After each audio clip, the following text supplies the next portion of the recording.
Прийшли окупанти до нас в Україну, форма новенька, воєнні машини та трохи поплавився їх інвентар. Байрактар, Байрактар. Російські танкісти сховались з кущі, щоб лаптем посьорбати довбані щі, та трохи у чах перегрівся навар. Байрактар, Байрактар. Приперли зі сходу до нас барани для восстановлення великої страни. Найкращий пастух баранячих отар. Байрактар, Байрактар. Їх доводи всяке озброєння, різне, потужні ракети, машини залізні, у нас на всі доводи є коментар. Байрактар, Байрактар. Вони захопити хотіли нас зразу, а ми зачаїли на орків образу з російських бандитів, робить примар. Байрактар, Байрактар.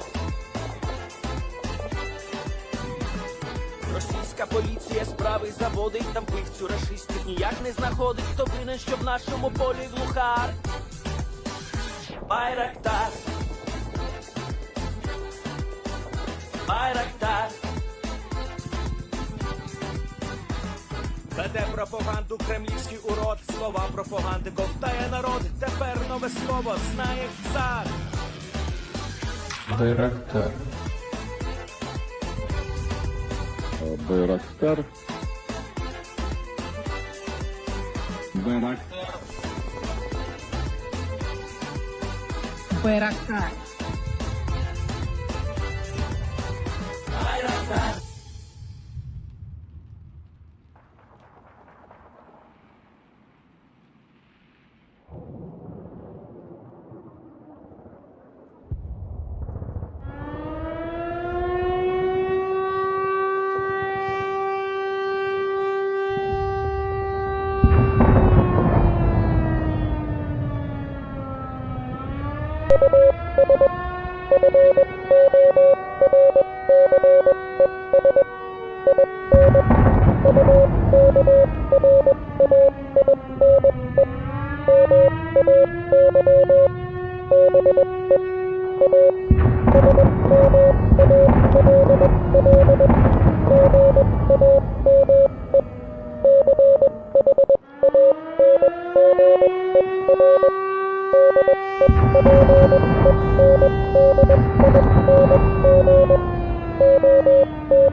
Yes. The Leaf Spring Army sends its regards.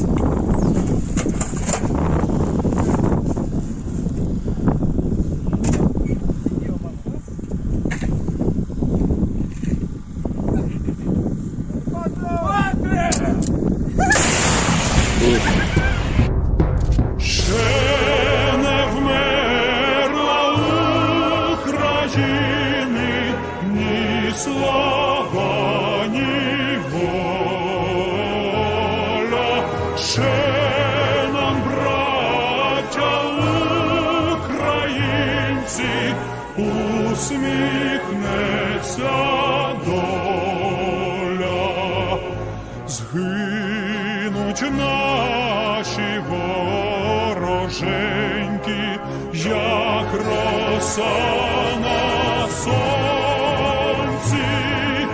запануємо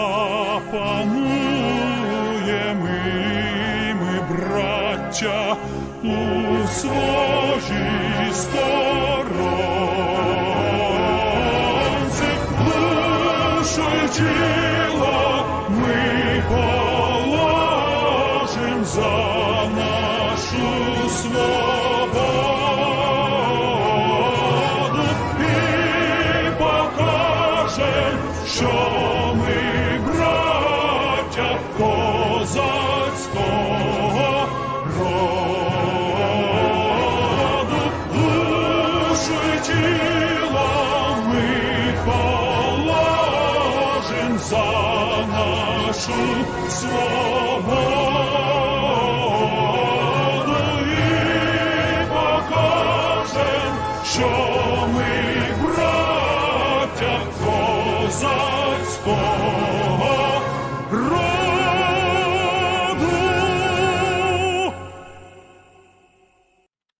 Hello everyone, I'm the Enforcer and I'm accompanied by Enforcer Matt. And good evening, everybody. It's Enforcer Matt, and welcome back to day 253 of the news. And of course, we're going to be reporting on the past 24 hours of the war in Ukraine, and we have some incredibly big news, starting off in Russia today with two major things. That's why tonight, the thumbnail and the title really don't match up on the same topic. They're about two entirely separate things. And so real quick, we're going to be shooting down into Russia to address what the title is about first, and then we'll be hopping right into what the thumbnail is about as well, as we can see that Russian forces are starting to go into almost outright mutiny, and it looks like the Russians may have swindled a whole bunch of these conscripts and what appears to be some volunteers into joining the army on a promise of a sign-on bonus that they will never see. And so, without further ado, here is the clip of a little old bait and switch. Don't we all love a little bait and switch? A lot of people in Alabama fish, surprisingly enough. Sadly, I'm not one of them. It always sounds like a lot of people have fun with that. But let's check out this clip, and let's see what the Russians have done. Я с Москвы приехал в свой родной город, чтобы уйти со своими ребятами, потому что Родина. И потому что президент обращение сделал ко всем. Одинаково. В военкомат я пришел, сказал, мне объяснил военком, военный комиссар. Also, Matthew, one thing that I find hilarious, and I think you may find this hilarious as well, is that in the United States, we have recruitment officers. And I believe every other country has recruitment officers. In Russia, apparently, they are called military commissars, like it's still the Soviet Union. Does that mean they go snatch the recruits off the street? I suppose they could on certain occasions. We have seen that happen, but it's always weird to me that there's been this holdover from Soviet times where the recruitment officers are still called, well, I guess you could say upper military officials, not just recruitment officers, are still called commissars. It's incredibly odd. But anyways, we're going to let this continue. Что, говорит, вы только туда, как приедете в течение 2-3 дней, единоразовые выплаты. And real quick, we gotta pause it again, because he says that the commissar told him, as soon as they got in the military, and as soon as they got to the training barracks, or wherever they may be, within 2 to 3 days, they would get a payment, a one-time payment of 300,000 rubles as a sign-on bonus. Real quick, so that way we can get a perspective of what that really is worth, let's put in US dollars to rubles. So $1 US is equivalent to 61 rubles, and they were told that they would get a sign-on bonus of 300,000 rubles, which is equivalent to $4,918.03. That is a lot for Russians.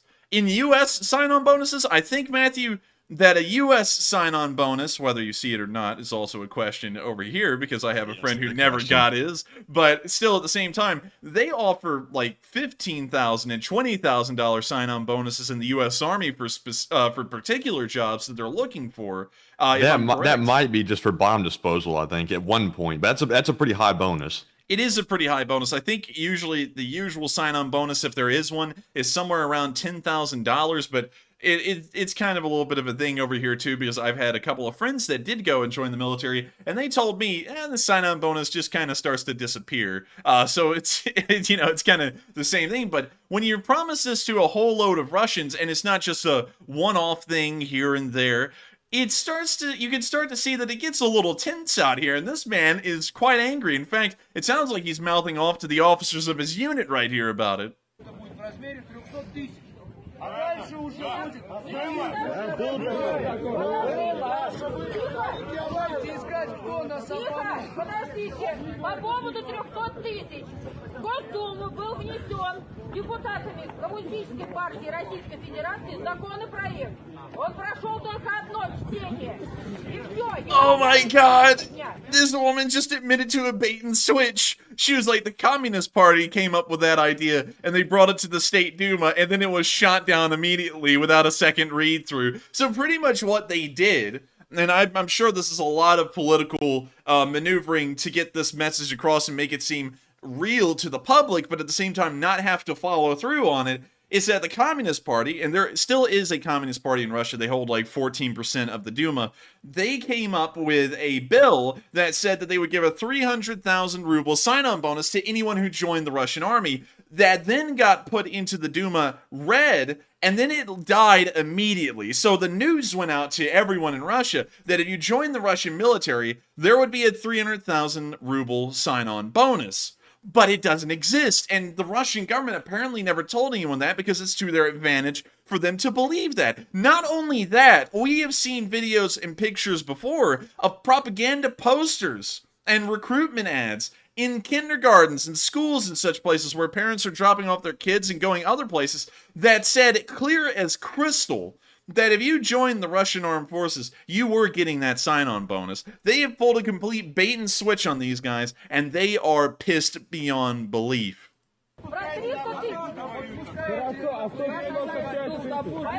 Свои партийные билеты, нахуй, и пошли вперед сами. Я вам не обещала 300 тысяч. И кто Понятное дело, подожди, что нам сейчас здесь рассказывают.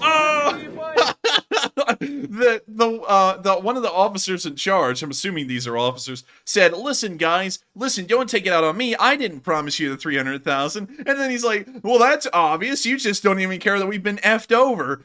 Oh, things are about to devolve into chaos here.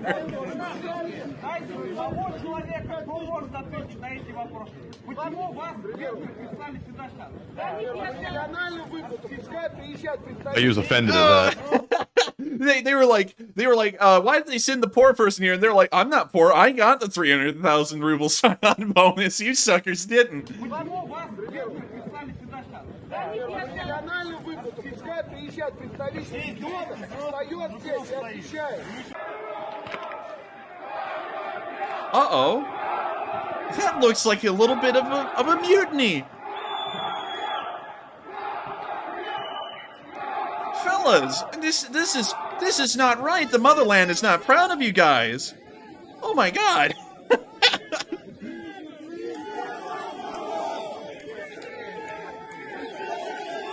Wow, they are just going absolutely wild out here. And with that, that's the end of that video. But you can see that the Russians have almost created their own problem here. Through trying to get more bodies to throw into this war, they've made promises and also have lied to these soldiers to the point that they can't follow through on it. And so now they've backtracked, and now these soldiers look like they're going to be backtracking on their contracts sometime soon. Sadly, I hate to say this because this is one thing I always want to see. We never get to see the conclusion to these mutinies. We've seen a couple of them at this point, about 2 or 3 full-on mutinies like this in the past 2 months, but we never get video follow-up on what's happened. Are these soldiers given pay while the rest of the military isn't? Are they given the sign-on bonus? Do they put them down with force of other units being brought in to force these guys into going to the front? What happens? We don't really know, but one thing we can see is that organization and morale in the Russian military is incredibly low, and of course, obviously, it's going to be low if you promise someone to pay them a massive amount, especially in Russia. 300,000 rubles is huge, and then you don't follow through. They are going to be violent, and we can see right here that they're almost out for blood. It's hardly just teetering on that edge of just total oblivion and going all out of control. And this is something that we've been hearing, although we don't have a lot of video evidence for it, we do get it every once in a while, it's been something that appears to be picking up a little bit more frequently as the war continues on, because of course with the partial mobilization, there are a lot of new soldiers that do not want to be in the military, and because of that, there's a lot of disciplinary issues that they're having to try and deal with in a way, but they're not doing a good job at it, as you can see right here. Those statements that those officers made only infuriated the new conscripts a whole lot more. And so with that, we're now going to be moving out of that little clip of location Russian news, and we're now going to be moving into Balashkika, where we could see that, according to the BBC and also many other news organizations that have gotten statements from the U.S. Department of Defense, the United States Department of Defense has stated that the Russian, I guess you could say, the higher-ups in their command structure, I guess you could say the Ministry of Defense, are once again batting around the idea of using nuclear arms in Ukraine. And so real quick, I'm going to give y'all a quick read-off and then a quick little, I guess you could say, synopsis of the... a quick little synopsis of the article. So, Vladimir Putin was not involved in the talks, they told the BBC's U.S. partner. The White House said it has grown increasingly concerned about the potential use of nuclear weapons over the last few months, but it stressed the U.S. saw no sign of Russia preparing for such use. That chimes with earlier Western intelligence assessments that Moscow has not been moving its nuclear weapons. Kremlin spokesman Dmitry Peskov accused the West of deliberately pumping up the topic, although the timing of the high-level Russian military discussions in mid-October is significant. By late September, President Putin had escalated his nuclear and anti-Western rhetoric, talking about using all means at his disposal to protect Russia in the occupied Ukrainian lands that he had annexed. This is not a bluff, he said, and of course that shows that you're incredibly strong, accusing the West of unleashing nuclear blackmail and boasting of Russian weapons that were more modern than any in NATO's armory. Responding to U.S. media reports that Russia had discussed using nuclear weapons, White House National Security spokesman John Kirby said, "We have grown increasingly concerned about the potential as these months have gone on. As Russia's fortunes on the battlefield have waned, its nuclear threats appear to have increased. Moscow has accused Ukraine of preparing a dirty bomb laced with radioactive material, although Ukraine and the West say Russia is merely trying to create a pretext to blame Kyiv if such a device is used." Russian Defense Minister Sergei Shoigu made a point of contacting his counterparts in the US, Turkey, and France to talk about the alleged Ukrainian plot. However, when Russia's defense ministry produced photos to illustrate its findings, the government of Slovenia quickly pointed out that the images had been borrowed from its radioactive waste management agency and showed smoke detectors dating back to 2010. In recent weeks, Russia's nuclear doctrine has come under close scrutiny on the circumstances in which it could use nuclear arms, in particular, a tactical weapon that might be unleashed on the battlefield in Ukraine. A tactical nuclear weapon is for use in combat, obviously, as opposed to larger strategic weapons which are designed to cause massive destruction. I believe the article doesn't understand that both of them are designed to cause massive destruction, it's just for different aims. But anyways, when Russia held routine nuclear exercises last week, it was under the scenario that it was retaliating to an enemy's nuclear attack with a larger scale strategic weapon. Putin was adamant that Russia's nuclear doctrine only allowed the defensive use of nuclear arms, although he's clearly stated multiple times in this war that they could be used in Ukraine, which is entirely an offensive war. But on Tuesday, the deputy head of Russia's Security Council, Dmitry Medvedev, highlighted another element of Russia's doctrine: nuclear use in the event of an existential threat to the state. He pointed out that Ukraine's war aims were to recover all the territories that had previously belonged to it, and that in itself was an existential threat. How lame. Mr. Medvedev was may not necessarily have been the president's ear, but his comments do reflect Mr. Putin's belief that formally annexing large areas of southern and eastern Ukraine has made them Russian territory, even if they are not recognized as part of Russia by the international community. And then in a statement on Wednesday, the Russian Foreign Ministry reiterated that Moscow was entitled to use nuclear weapons in response to an aggression with the use of conventional weapons when the very existence of the state is in jeopardy. UK Defense Secretary Ben Wallace said there would be severe consequences if Russia used a tactical nuclear weapon on the battlefield in Ukraine. He told MPs he would not speculate on what those might be. Asked last week by the BBC to deny categorically that Russia would use nuclear weapons in Ukraine, the head of the SVR, Foreign Intelligence Service, Sergei Narishkin, said it was very concerned about Western rhetoric and accused Ukraine's leadership of trying to acquire nuclear arms. And so you can see that as the past few days have started to develop, it seems that Russia is now starting to tweak their statements in a very alarming way to where now they're saying, which last week they said we would never use nuclear weapons in Ukraine. Now they're saying if Ukraine retakes these lands, this is an existential threat to the Russian state, and now we will use nuclear weapons for that reason. And that is incredibly alarming. And I know that was a bit of a lengthy read, but still important nonetheless. We can see that the Russians are now trying to play word games, but still throw out the idea of nuclear arms on the table. It's an incredibly not scary thing, it's an incredibly interesting thing to see, especially considering that the Russians' resolve is so strong that just today, and you may remember this the other day, Matthew, the Russians backed out of the grain shipment deal. Remember that? I do. Well, the Russians are such a strong and indomitable force that never bends to the will of any country anywhere in the world, that just today they re-entered the grain shipment deal and said that the grain shipments could continue and they wouldn't do anything to impede them.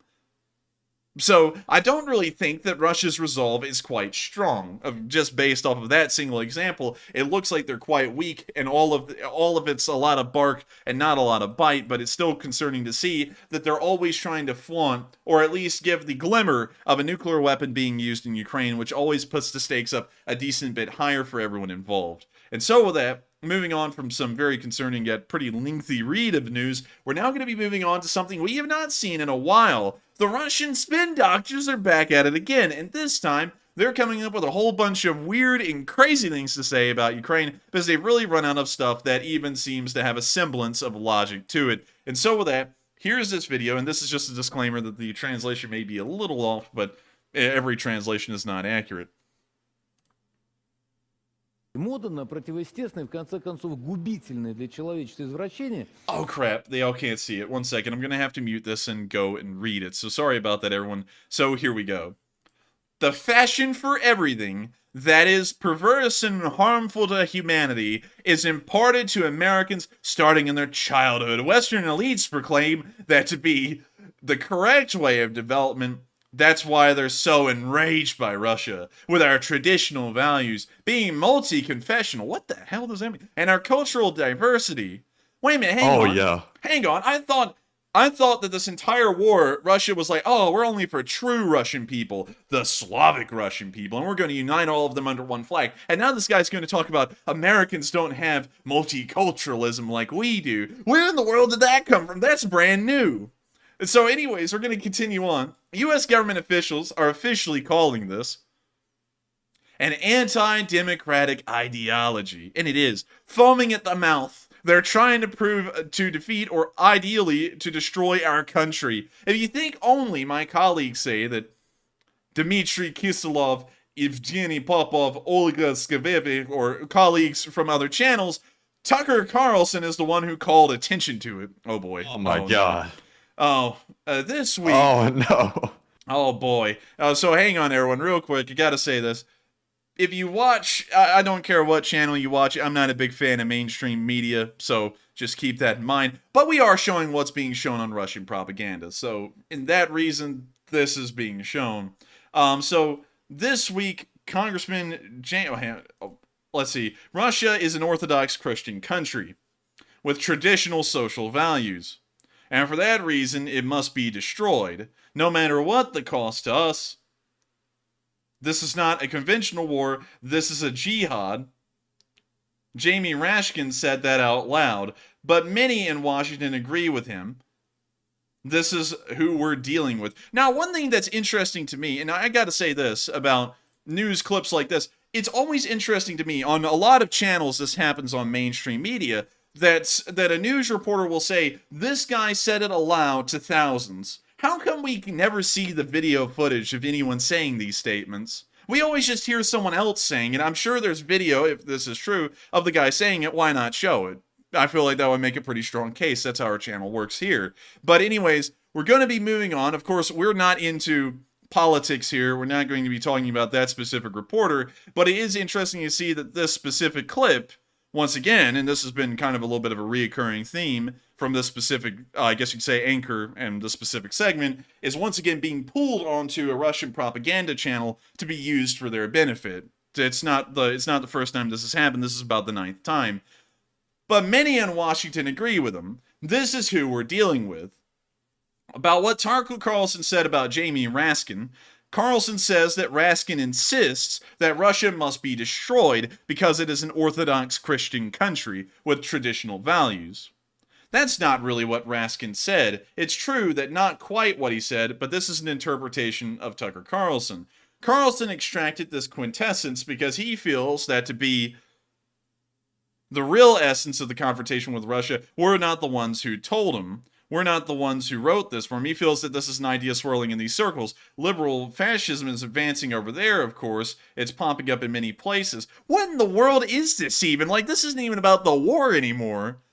Like, what does our internal politics have to do with invading a country? So, real quick, everyone. Of course, this is something we always say on this channel. Internal U.S. politics really has nothing to do. It's an extreme extenuation, almost to the point of irrelevance, of the current war going on in Ukraine. That is entirely a strategic concern in between Ukraine, Russia, and the Western world, which borders Ukraine to the west, obviously. And so I don't know how all of this is starting to be justified by the Russians as some kind of a battle of ideologies. It's not. It's a battle of who is going to be, in the end, who is Ukraine going to be a part of? Are they going to be a part of the Western world in a Western sphere, or are they going to be a part of an Eastern sphere, which the Ukrainians have largely made it clear they don't want to be a part of, and that's why this war started. But there are other powers within the system, including those who are economically fortified. Many rich counter-elites are behind them, and they support it. Listen, the protection for Tucker Carlson right now is probably no less than that of the President of the United States.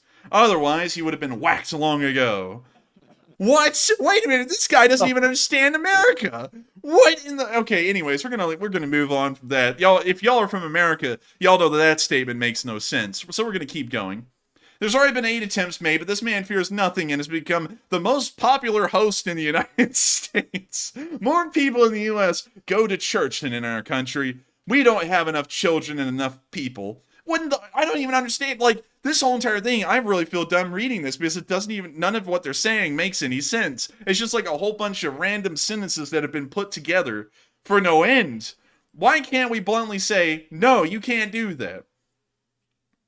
Among other things, what about, oh man, now they're hitting every topic that I do not address on this channel. What are they even saying about it? How did they even tie that in? So apparently, y'all, now the U.S. laws on abortion is apparently a reason for this war with Ukraine. Get it, guys? You see, because somehow domestic issues internally within the United States concern Russia externally with a country that isn't even involved with those decisions, that isn't even a part of the United States. You see, that's why the war is being fought, y'all. We're fighting for that reason. I don't even know what... I'm seriously at a loss right now as to what any of this in its end is. So, I'm going to be honest with y'all. This is going down such a stupid rabbit hole and a route, and I think that I can't even take much more of it because, of course, I don't get political, especially on U.S. politics. And so, going down this rabbit hole is just showing y'all how desperate the Russians have become. Now they're going to start talking about internal U.S. domestic issues and tie that into the war.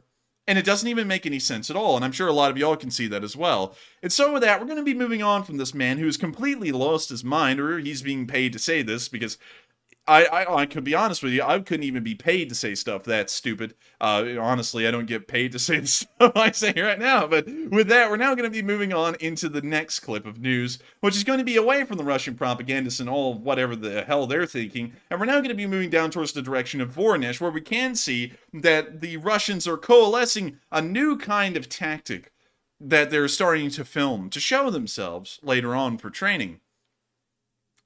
And I gotta say, these guys, they're going to do quite well. We see them moving forward to an outhouse, and then they open it.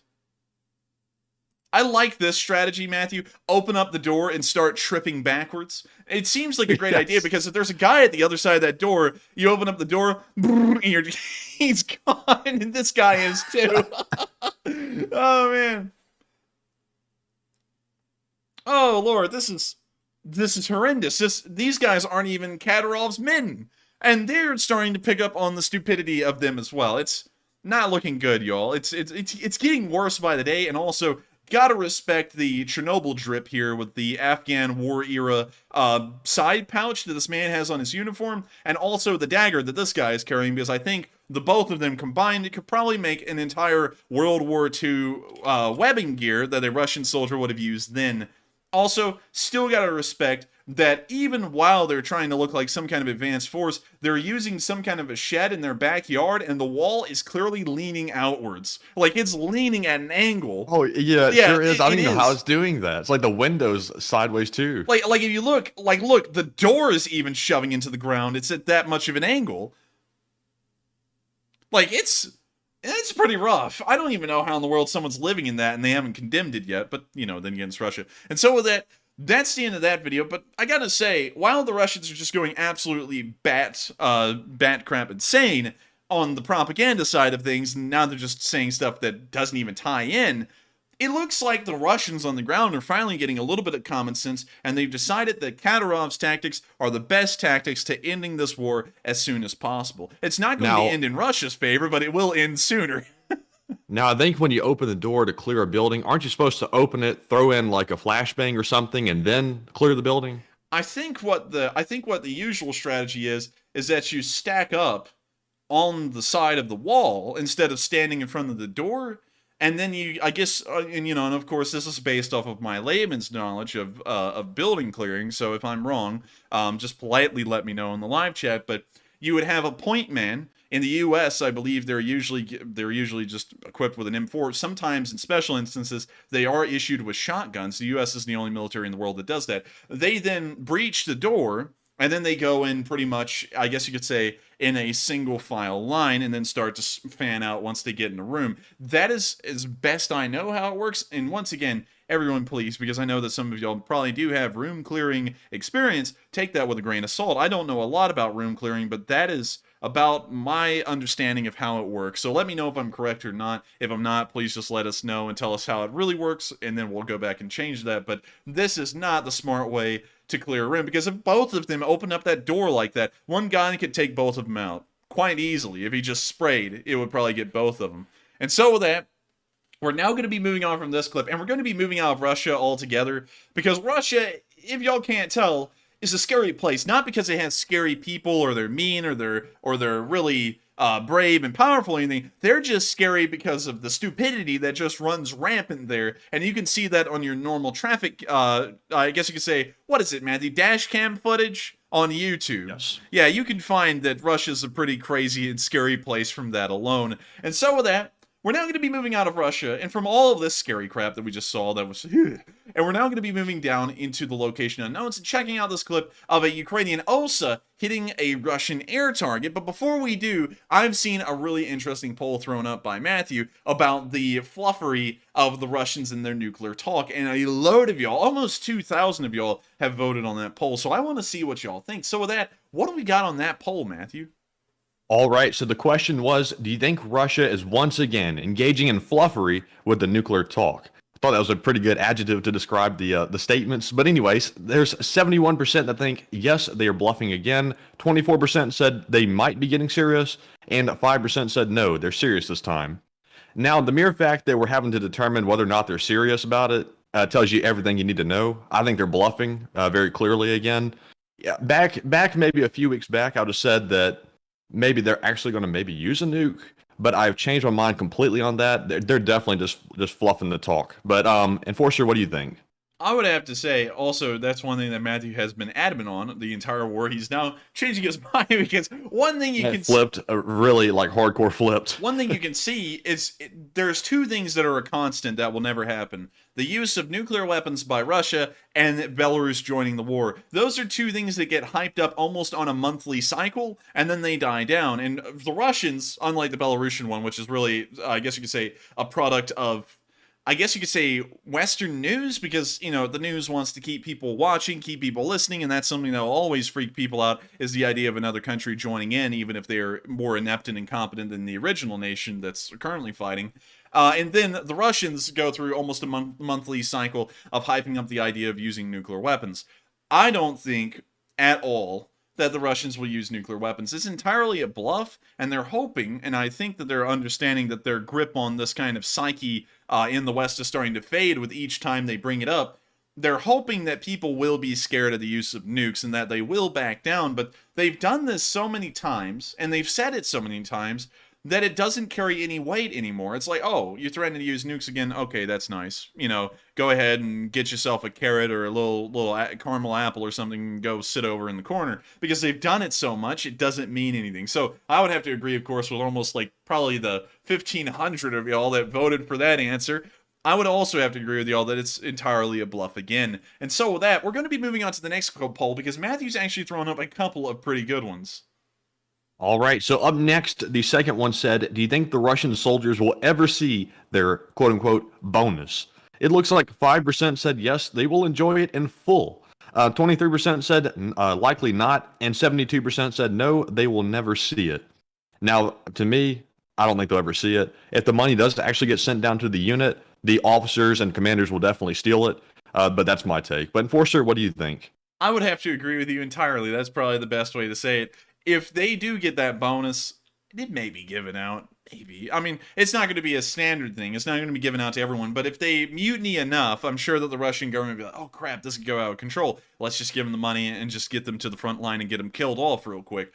They will probably do that, but at the same time, the commanders will sit there, okay, you know, you little idiots, here's half. What do you mean half? I'm taking half of it, or else I'll shoot you, or something like that, you know. The one thing you have to understand is that there is a whole bunch of corruption in Russia. What's really interesting to me, Matthew, is that if you look at a corruption scale, the corruption in corruption by country.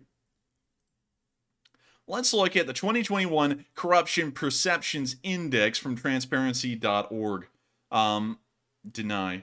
No, thank you. All right, so let's see here. We'll go over to Ukraine. Ukraine gets a score of 32 out of 100. So it's not doing that bad. It's ranked 122 out of 180. Russia is doing worse.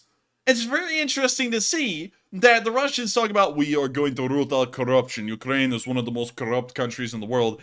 And yet, on a normal scale, they are more corrupt than Ukraine. And also what's interesting to see is that, you know, and also just to kind of give us perspective of what's corrupt and what isn't, it looks like Bosnia and Herzegovina is 110 out of 180, and Serbia is 96 out of 180. So you can see that corruption is quite strong. How did they rank the United States? The United States is 27 out of 180. I believe the least corrupt countries in the world, according to this graph, are the Scandinavian ones. You can see that Norway's number 4, Sweden is also number 4, and Finland is number 1, obviously. In case y'all don't know, Finland has a huge thing against corruption to the point that when the government, the standing government about a year and a half ago, was not able to enact legislation and it failed on pretty much one of its major campaign policies, the entire Finnish government resigned in one day. So it's kind of obvious that they would have the number 1 spot in terms of the least corruption there is. But other countries are not too shocking. You can see that Afghanistan has a pretty low score. You can also see that North Korea has a pretty low score. I don't know how they're getting that rating though for North Korea, because how do you get in there and see that? But I'm not gonna doubt that. I have a feeling it's pretty honest. Venezuela also has a really low score as well. But by and large, it seems to be a pretty accurate map. And you can see that if you're going off of the Russian propaganda spin that we shouldn't be supporting Ukraine because they are corrupt, then why should anyone be picking Russia's side? Because they're even more corrupt than Ukraine. And by no means is Ukraine a perfect country. Of course, they do have their flaws. They're trying to work on them the best they can, like every country. It's always a constant battle to try and fix corruption. And it looks like over the past few years, and I'm not going to go down the massive rabbit hole there, they have been fixing it somewhat well. They've come a long way, surprisingly enough. While they're still 122 out of 180, they used to be somewhere around 150 out of 180 about 4 years ago. So they are on the up and up. It does look like it's improving, but they still got a little bit of a ways to go, but they are still better off than Russia in that regard. So getting back to the whole corruption thing, I don't think that any of those soldiers will see the bonuses, even if they aren't paid out, because the commanders are going to reap them all. That's probably why one of those officers, when someone said, and they're sending the poor people like you, he's like, I'm not poor. He's probably like, man, I stole your bonus. I'm not poor. And so with that, I hope that addresses that poll fairly well. It was a really good one also. And so with that, do we have any more polls? So that's it for now. There was one that just went up, but we'll address that one in the next segment so that way I don't run out of polls and run out of ideas for the polls. So, with that being said, we're moving on into our super chat questions. And up first, we have a very generous $100 donation from Devin Gray, who says, Dury Ridge Free State Armory LLC loves supporting your channel. Keep up the fight and support Ukraine. Slav Ukraine. Hey! And also, I got to say, Devin, I love the plug for the armory there. And unfortunately, I don't know if we can pull it up or not. Will YouTube get mad if we show a firearm on stream? I don't think they will because, you know, we show about 1 million AKs each stream. So let's see if we can find it. So I believe, if I'm looking at this correctly, it is the Palmetto State Armory in Columbia. Because when I pull it up, I can't find Dury Ridge Free State Armory LLC like on a Google search. Maybe he's a home-based FFL. Maybe. Still, regardless, of course, thank you so much for the support. I always find rifles quite interesting. I haven't been able to get any recently, but one thing that it's not a rifle. One thing I love is coach guns. Coach guns are really cool. In case of any of y'all are like, what in the world is a coach gun? A coach gun is what you'll think of as a Wild West shotgun, I guess you could call it. It's your typical older style side-by-side shotguns that literally just pop open. You can see one opened right here. Usually you can get them in all kinds of gauges. You can get them in 12 gauge, 16 gauge, 24 gauge. I always get mine in 12. I believe I've had two. I got rid of one before and then I regretted it immediately. These things are fun. I really like them a lot. But of course, they're not for everyone, but I just like the old classic look of them. They just look neat, you know? And I also love the ones with the hammers, but I've never had one with a hammer. So anyways, I thank you so much once again for the wonderful support. It helps this channel to keep on running, and without viewers like you, it's not possible for us to keep rolling. And so thank you so much once again to Dury Ridge Free State Armory LLC that is supporting this channel, and I also thank you so much for that, and thank you so much for enjoying what we're doing as well. We pride ourselves on running this stream continuously every single day of the week to cover the news of the war in Ukraine, and so far, save 2 days due to technical difficulties, we have never missed a single stream, and I think that's quite a good mark. And so with that, thank you so much once again for the support. I hope that does address the comment fairly well, and with that, we are on to the next one. Thank you so much once again, Devin Gray, for helping to keep this channel alive. And with that, on to the next one. All right, and up next, we have a $50 super chat from Praise Adonai, who says, Enforcer, I have been here since Moscow Mike and the creation of the LSA. I would like to know what the LSA thinks about Putin's end will be. Will he resign, and will he die of cancer?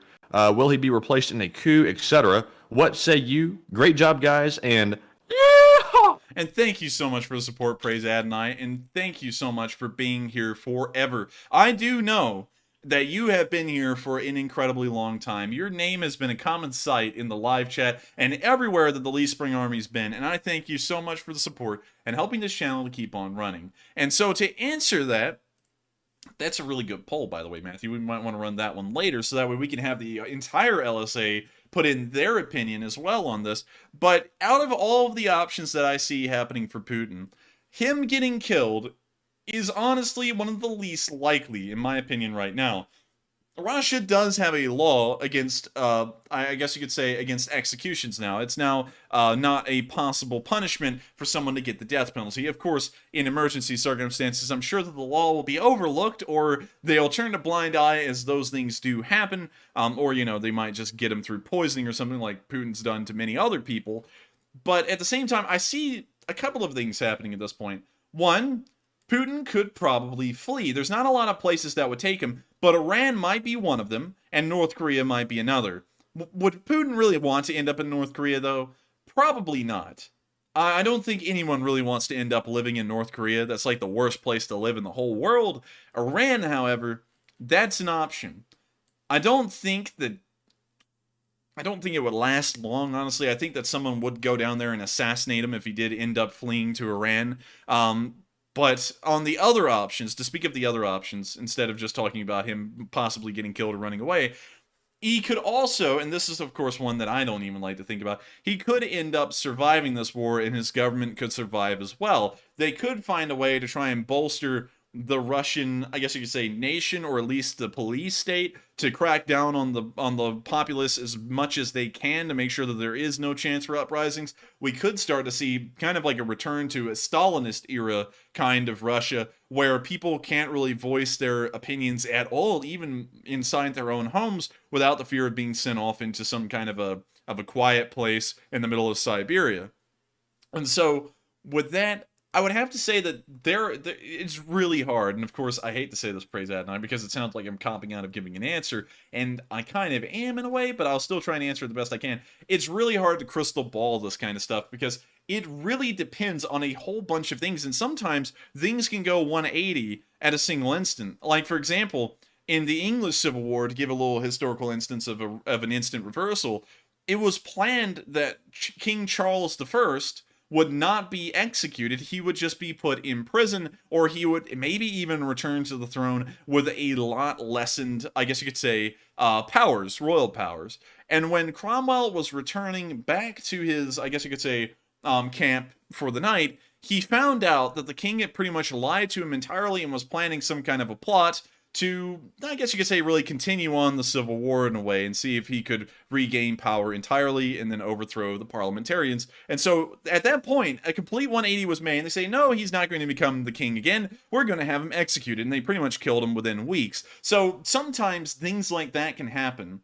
where you really can't tell, and there really is no idea of a direction as to where this will go. It will almost be an on-the-fly thing, and I don't think Putin really knows what would happen if that started to begin as well. I don't think anyone in the world really knows, but still, it is something that a lot of people have been asking about, and I will see if at some point we can try and get a good answer to that. I think we'll most likely get an answer to that once it starts to collapse and once we see what's happening. But then again, I hope we've been able to answer that question fairly well. And we'll see about getting the Lee Spring Army to weigh in on that a little bit later, because that does sound like a really good poll idea. And so with that, thank you so much once again for the support, Praise at Night. I hope we were able to address that question fairly well. And now it's time for the last question of the segment before we move into the next bit of Location Unknown news, where we can see an OSA hitting a Russian target.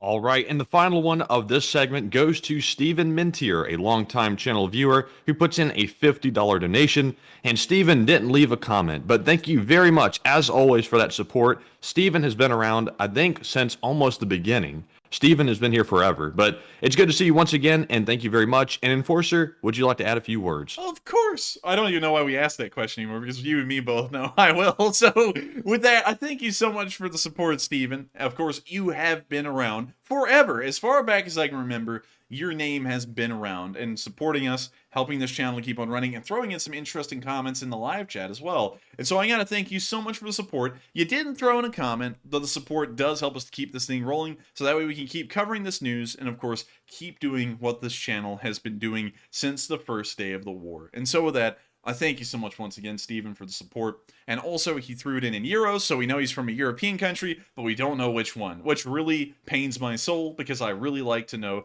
where all of y'all are from, and take a look here and there. Also, Matthew, speaking of something in Europe, did you see Tom Scott's video that came out today?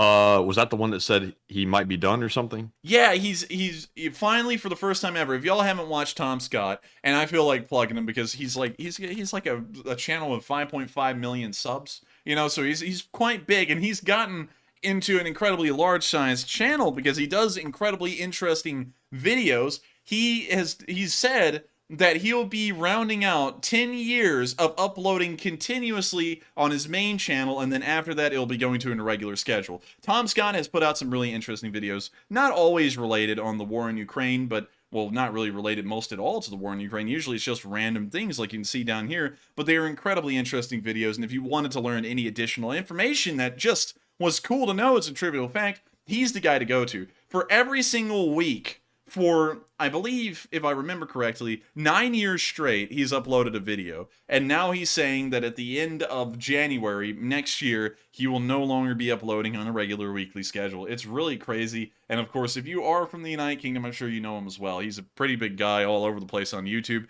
But still, I was like, dang, that is sad, because I really enjoy his videos. I think they're great. But anyways, with that, we're now going to be moving on out of this question segment, and from that little tidbit I thought I'd share with y'all, just in case if y'all also watch Tom Scott, And with that, we're now going to be moving on into the location unknowns, and that clip I was talking about earlier, where an OSA hit a Russian target.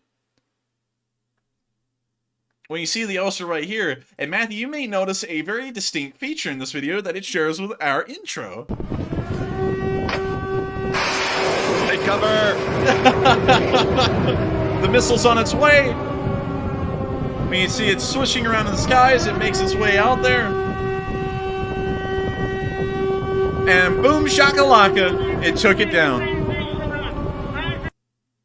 And so with that, that's the end of that video, but it's nice to see that the OSA was able to shoot down that little Russian target out there in the distance, most likely some kind of a drone, and also very interesting to see that this video used sirens. I wonder if they watch this channel and they're like, hey, that's pretty cool, let's throw that in. If it is, that's pretty neat. And so with that, that's the end of that little clip. Once again, really cool to see that Ukraine's OSAs are in operation. OSAs are a Soviet-era air defense system, but by and large, against smaller targets at a shorter range than, I guess you could say, the modern SAM batteries, they still do quite well. With that, we're now going to be moving on into the next clip of Location Unknown News, where you can see some Arabic interface skiffs hitting Russian targets. And so, here's the video. We can also hear them playing some kind of a mystical flute. And we can see the burning vehicle out there in the distance.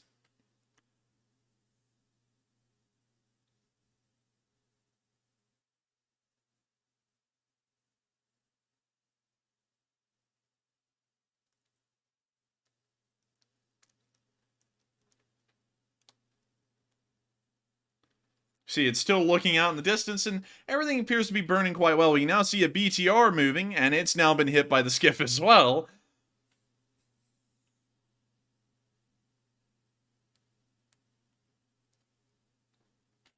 We now see them firing another Stugna from the skiff. We can see another Russian APC right there. It looks like a BTR, but it's now going to be BTR none. As we can see right here, it will explode. Poof. And it's gone. A little turret toss, actually. It was a very short one, though. It really just popped out of its basket and then rolled off the tank. But still, this skiff is doing some work. We can now see it lining up another target.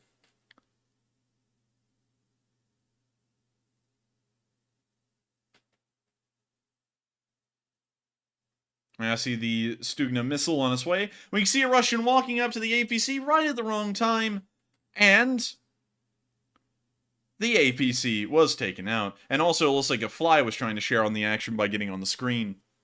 We now see one of the Russians running off back towards Belgorod, and with that, that's the end of the video. Once again, I gotta say, real nice to see. It always makes me happy to know that Ukrainian anti-tank guided missile defenses are still knocking out Russian tanks at large and in massive amounts. And as we'll see as the Location Unknown News goes on, and I would highly suggest to stick around, we're about to see that it's getting very bad for the Russians at this point. We may see some in-war, I guess you could say, activities unfolding. With that, we're now going to be moving on to the next clip where we can see that the Ukrainians, of course, are reaping the rewards of the Russian Lend-Lease.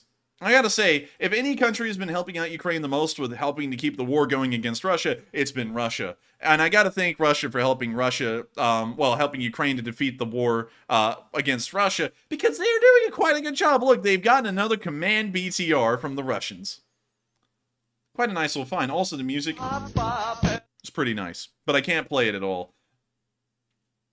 You now see him getting the tow line ready to drag this thing away. And with that, that's the end of that little clip. But I gotta say, don't know about you guys, I'm pretty happy to see that the Ukrainians are still getting equipment from the Russians this late in the war. You would think that Russia would have run out of equipment, but regardless of how much it takes from the Russian armed forces, they mean that they're going to continue to supply the Ukrainians with the best tech equipment that they have, even when they start to run out of the best stuff. Then they start giving out some of the older Cold War stuff, and I just gotta give a huge credit to them. You know, that takes a lot of commitment and dedication to keep up that kind of support. And so with that, we're now going to be moving on into the next bit of Location Unknown News, where we can see some Foreign Legion fellows going to the front and letting everyone know that they're doing pretty good. And so with that, here's the clip. There's a little bit of music in the background, but it's so quiet I don't think it will really matter. So here's the video.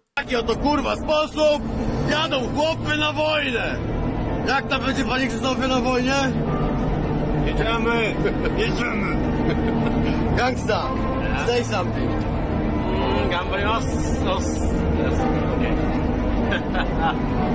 Kawa! Say something! Także, kurwa, będzie rozpierdol! Do zobaczenia z powrotem, kurwa, wracamy w tym samym składzie. Bo takich skurwysynów jak my to nie biorą. We can now see them getting out of the APC as the music begins to swell, so now we're going to mute it, so that way hopefully we don't have to go through a whole fight with that. You can also see the mud outside, and it's gotten quite bad, and that also lets us know that it was taken very recently. And so with that, then seeing in that little clip, but gotta say, it's nice to see that the Foreign Legion is in high spirits along with the rest of the Ukrainian armed forces. And also, this guy at the beginning, Matthew, I don't know about you, let's play that one more time. He almost sounded like some kind of a voice actor in a video game. Taki oto kurwa sposób! Right there, like it almost sounded A like little bit. Like it's kind of sound like a voice line in a video game. And so with that's the end of that clip. And we're now going to be moving on to the second to last bit of Location Unknown news, where we can see. And I don't know if you've seen this, Matthew. Have you seen those, like, trends? I guess they're on TikTok, where a photographer will walk up to some kind of, like, street performer or something and be like, wow, your costume's really cool. Can I take some pictures of you? No, I hadn't seen that. Okay, maybe some of y'all have seen it. Matthew sadly hasn't, but if some of y'all have seen it, let me know, because this is a play on that joke, and the Ukrainians are doing so well. They're now spending their time memeing on the front lines, which takes a lot of time and effort, and they did quite a good job here, and so here's the video. Hello. Hi. Do you speak English? Yes. My name is Dima. I am a street photographer. Can I take some pictures of you? No. But your outfit looks amazing. You know, I really hate it because I want to show the meme, but at the same time the music's playing and I'm like really on the fence here whether that'll become an issue or not. And you know, The acting is on point, though, I gotta admit. yeah, I didn't know. It's like, so he starts wandering off, and then this guy says, okay, I'm going to take some pictures of you anyway. And so he takes pictures of him. And so here we can see the soldier looking at him, waving, doing his hands. We can see him getting the butt of his gun at the camera, and then that looks like the heel of his boots. So some pretty cool pictures, I gotta say. And so that's the end of the video, but it's nice to see that they are having a little bit of fun and trying to crack a couple of jokes on the front lines. Because, hey, if you got nothing but time, why not have some time having some jokes? And that's something that we always like to do on this channel as well. We also like to try and keep things light as possible. We aren't into being the negative Nancy's there are out there in the world that are always, you know, everything's got to be terrible. You know, if there's time to joke and have and be happy, there should be time, even if it's a war. And so with that, that's the end of that little clip. And it's now time to move on to what y'all been waiting for the entire time. The Russian losses report. I wonder if it's gotten better. Oh my god. Oh my lord. You know, the last time we checked this, Matthew, was about 4 days ago, and the Russians had lost just a little over 70,000 soldiers. They are now up to 73,000. Dang.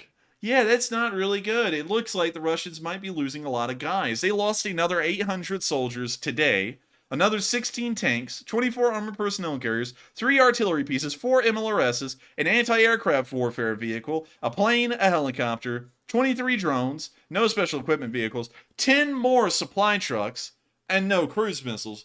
But I gotta tell y'all, these losses are getting incredibly high, and it looks like they're not really dropping anymore. And this is something that is actually quite suggestive.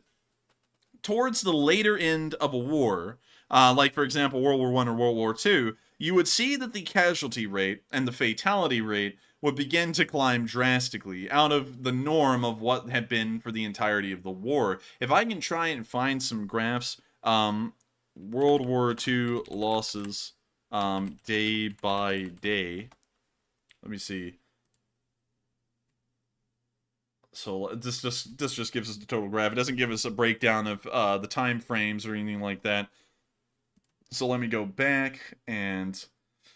Dang it, sadly I can't find it here, but one thing that's interesting and one thing that's well documented is that the Russians, the Soviets, and the Germans lost, the Soviets lost somewhere around 30 million, and the Germans lost around 70 million, and the large majority of all of those losses would come in the final year of the war, in between late 1944 and 1945, and that was mainly because the Germans were getting incredibly desperate and they were starting to fight recklessly, which was inflicting a lot of casualties on the Soviets, but at the same time, it was also inflicting a massive amount of casualties on them as well. And so a lot of the casualties in the Second World War came at the latter years or the latter months of the war, much like it would in World War I as well. And so these casualties and how they're starting to climb well out of the norm of what's been going on currently in the war, that could start to suggest that the Russians are becoming reckless and they're starting to do in-war reckless strategies to see if they can conduct some kind of a quick breakthrough or a quick turnaround and win it and end it. But that's not going to happen. The war has already been sealed. The fate's already been made. The tides have turned out of Russia's favor permanently, and so now we're seeing them go through the motions of a dying nation left inside of a dying war, and that's what these loss rates are starting to show. If they keep this high and they continue to stay high and go even higher than this by day, we will know that the war will be ending probably within several months at this point. And so with that, we're now going to be moving on from the Russian losses graph, which, of course, very interesting to see. Kind of wild to see, really, to think that 800 soldiers have been lost in a day. That is an entire BTG's worth of men that has been killed. We're now going to be moving on out... Oh, that was not good. One second. I just closed the Google My Maps. Hang on, everyone. I'm going to show y'all... I thought everything got erased for a minute. No, it's saved. And I can also do this real quick to show y'all how this works as well, because it's a perfect learning moment for us all. This is my stream, and this is about to get real trippy for y'all here soon. As we scroll down, you can see the description. If you click on this, and you go down to this very bottom link, you can click it, and it throws you right back onto this map.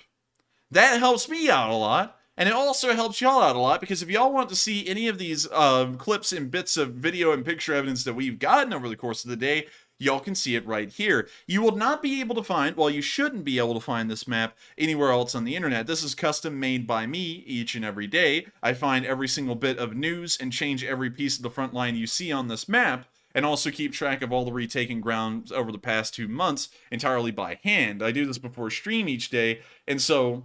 It's a one-of-a-kind map. It's not as accurate as others. I have seen more accurate maps out there because I've finally gotten time to look, and it does look like front lines are more accurate on other ones, but at the same time, we trace our front lines and this map off of video and picture evidence and where we're able to confirm whose forces are doing what and where. And so that's why our front lines are a little bit off in some places. But still, if you do want to see this map, you can check it out right here. And also someone, Matthew, said, in streamation, you know, like Inception or whatever, you know, whatever the hell it is, which is kind of funny. But anyways, with that, we're now going to be moving on into the northeastern area of the front, near Pokrovsk, where we can see that the Ukrainian forces were hitting Russian positions.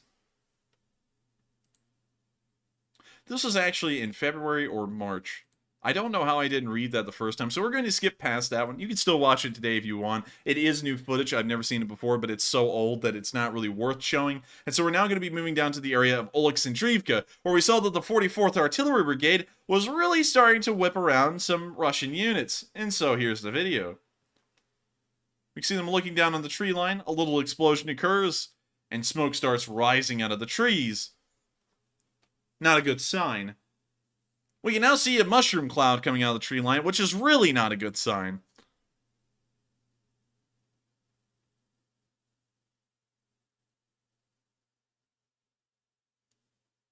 We can see a little fire breaking out on the right side of the tree line.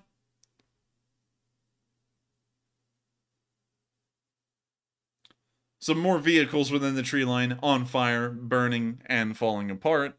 And with that, that's the end of the clip. But once again, the 44th Artillery Brigade does not miss. You know, one thing we haven't said in a while, and it's become a standard at this point, is that Ukrainian artillery is deadly accurate. And we can see in this clip, once again, that that continues to be the case. Moving on to the next bit of northeastern front news in the town of Naholny, we saw Ukrainian soldiers handing out aid to the villagers who lived there. And of course, it was a nice little video. And so here's the clip, and I'm not going to interrupt it much. I'm just going to let y'all see what happened. Добрий день. А що, це наші? Наші. Що, серйозно? Так. Не може бути, я не вірю. Може, тримайте, це вам. Ой, спасибо, і ще ж он їм. Це ж одна сім'я, це друга. Спасибо. Ой, спасибо. Все, тепер все буде добре. Здоров'я І вам. Щоб ви живі остались і здорові. І вам теж. Тому що не дай оттуда начнуть, вони нас тут поб'ють. Не поб'ють. Не поб'ють. Спасибо. Все буде добре. And so with that, that's the end of the video. But it's once again nice to see that the Ukrainian soldiers are handing out aid wherever they can. And it's nice to see how happy and ecstatic villagers are to get this aid, of course. It means a lot to them. These people probably have not been able to get a standard, a readily available or a constant amount of food and supplies to keep themselves alive for quite some while. And so I bet you it's incredibly nice to see that the Ukrainian army is looking out for them now and taking care of them in these liberated areas. With that, we're now going to be moving further down the front. And while we have not gotten a lot of news in the area of Svatove, we did see a very harrowing video, and it was incredibly harrowing, of a startling mine explosion that occurred on a Ukrainian APC. It kind of looked like a tank. We'll look at that in the video.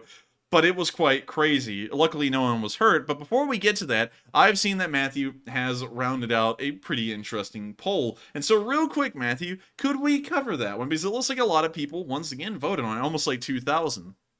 All right, so that poll said, how do you think Putin's reign will end? It looks like 38% said it's going to be a coup or an ousting. 28% said he dies of illness. 26% said assassination, meaning he gets the window. 8% said resignation. Now, on this one, I'm like kind of torn between coup and assassination. But at the same time, assassination is going to be tough because he knows about those techniques and he's probably guarded against them. So I would have to go with coup if I had to pick one. But Enforcer, what do you say? I would also have to go with coup, although it's always really hard to tell what will happen. Because, of course, if anyone remembers, there was a coup against Boris Yeltsin in the, I guess you could say, I believe it is called the White House in Russia, or I guess you could call it the State Duma building, which would probably be more appropriate. And he just ended up shelling it with tanks, and then the Duma gave up, and so the coup ended. So it's possible that a coup could happen and then it could be quelled. There's a million things that can happen, but I do feel like a coup at one point or another will take place, regardless whether it's successful or not. And so with that, I hope that does address that poll fairly well. And also, that was a continuation of Praise Adonai's question of what does the Lee Spring Army think? And it looks like a lot of y'all are thinking that it will most likely be a coup. And so with that, we are now... Do we have another poll, Matthew? We do. And the next one says, which is the most urgent matter for the world right now? And up front, I did realize after I put it up that we might be a little bit biased because this is a Ukraine stream. So it looks like 71% said Russia, Ukraine, 14% said China and Taiwan, and 6% said North Korea and South Korea, while 9% said none of the above. Now, something that I did not know until this morning was, I think it was last night, North Korea launched a warhead or a missile or something. I'm not really sure exactly what type of missile it was, but it landed within South Korea's maritime borders, which was a first-time event. But, Enforcer, did you hear about that? I did not, actually. Sadly, I don't hear a lot about foreign news because, of course, I only focus on Ukraine pretty much every day and only things that extend beyond that just by a little, so I didn't really hear about it. But could you tell us what you know about it so far? No, that's basically all I've heard so far is that for the first time, a missile landed within their maritime borders, which is definitely an escalation. Without saying that, it's definitely an escalation, but there's no telling how that's going to end up. North Korea has been doing that for a long time, so it might just be more of their usual crap that they do, but there's no telling. You know what's really interesting, Matthew? Speaking of North Korea, not to get into a rabbit hole or anything here, but you can actually look at the entire country and its condition on Google Maps. Like, it's not blurred out or anything, and I don't think a lot of people realize this. You can look at the squalor that these people live in. Like, these people here, look at that. There is not a telephone pole in sight anywhere in this town. Huh. I believe that, because they don't have a lot of electricity. Yeah, I mean, like, this looks... If we went back in time to Korea in the 1950s, this is what a Korean village would have looked like then. And 70 years later, nothing has changed. This is how a lot of North Korean people live. And also, once again, to revisit this, because I think this is the craziest thing. Some guy, I was watching this on Vice News, which, they do their thing, and it's kind of a little... sometimes, but other times they do come out with some incredibly interesting content. And apparently, Matthew, believe it or not, a Florida man has stayed in his house and just done this pretty much as a job for almost 9 years, and he's scoured the entirety of North Korea and has marked things that the military didn't even know about. He was the one who actually found the Pyeongsan refinery. It would be a Florida man. Yeah, it would be a Florida man. If you're not from the United States, you probably don't know that Florida men are like the people in the United States who do the impossible or just do the most craziest. insane things. Like one guy down there, I think one Florida man kidnapped some doctors and put them at gunpoint and forced them to try and figure out how to make his dog immortal. Like there's just a whole bunch of crazy stuff that happens in Florida. It's like weird, crazy Florida people. There's also some really cool Florida people. But anyways, he is the man actually who found the Pyeongsan uranium refinery plant because, he was looking at all of this stuff, did a whole bunch of research and found out that's what it was. And because of him, it made it onto South Korean national TV because of his work alone. Are you saying that some random guy outdid the CIA? Yeah, that's actually pretty normal, believe it or not. That's. Oh actually, yeah, I know. that's the point. Like it's quite normal, believe it or not, for U.S. Navy ships to run into merchant ships in the middle of the open sea, which is kind of a little odd. That's happened several times. But yeah, it's really weird to think that kind of stuff can happen. Hopefully that's a little interesting rabbit hole. We won't go down that too much, but maybe we'll make and I always say this, and it's like, gee, like, am I busy enough already? But I might try and make a video on something like that in the future because North Korea is always interesting to everyone. I've never heard anyone say that North Korea isn't interesting because it's just so isolated and everyone knows so little about it. But anyways, with that, we're now going to be moving on from that poll. Wait, did we even really conclude that poll? Yeah, that was actually it. All right, and so with that, before we move on to this next clip of the anti-tank mine exploding under this BTR, which is quite crazy, and so stick around to check it out, we're going to address 3 questions from the chat, and once we answer those 3 questions, we're going to get to this video. And so with that, what do we got, Matthew? All right, and up first, we have a $50 super chat from none other than BC Skyman, the channel legend, who says, I would like to sponsor a chat question, please. Thank you, Enforcers, for all the work you've done for us, and Slava Ukraine. And thank you so much for the support, BC Skyman, and thank you for helping this channel to keep on running. You have been around forever. You've been around ever since this channel started off as a Ukraine war news channel, and I thank you so much for enjoying it and helping us to keep it running. You've helped us out so much, and it means a lot to me that you've been incredibly kind, sponsoring loads of live chats over the past few weeks, and also helping us to keep going as well. You're an incredibly kind person, and of course, BC Skyman is a veteran of the Lee Spring Army. He's been around for a millennia as far as this channel is concerned. And so with that, we are going to make sure to answer that live chat question, sponsored by none other than you, BC Skyman. And so with that, what do we got? Live chat question goes to Lit Fishin, who says, Enforcer, discuss the growing possibility of war between NATO members Turkey and Greece. Very interesting topic. That's actually something that has gone on for as long as history is concerned, even back when Turkey was the Ottoman Empire. That lasted for quite a long while, actually. But anyways, moving on from that, Greece has some problems with Turkey, most specifically over the area in between them and Turkey. Specifically this area about right here. This is what both of them fight over quite a decent bit.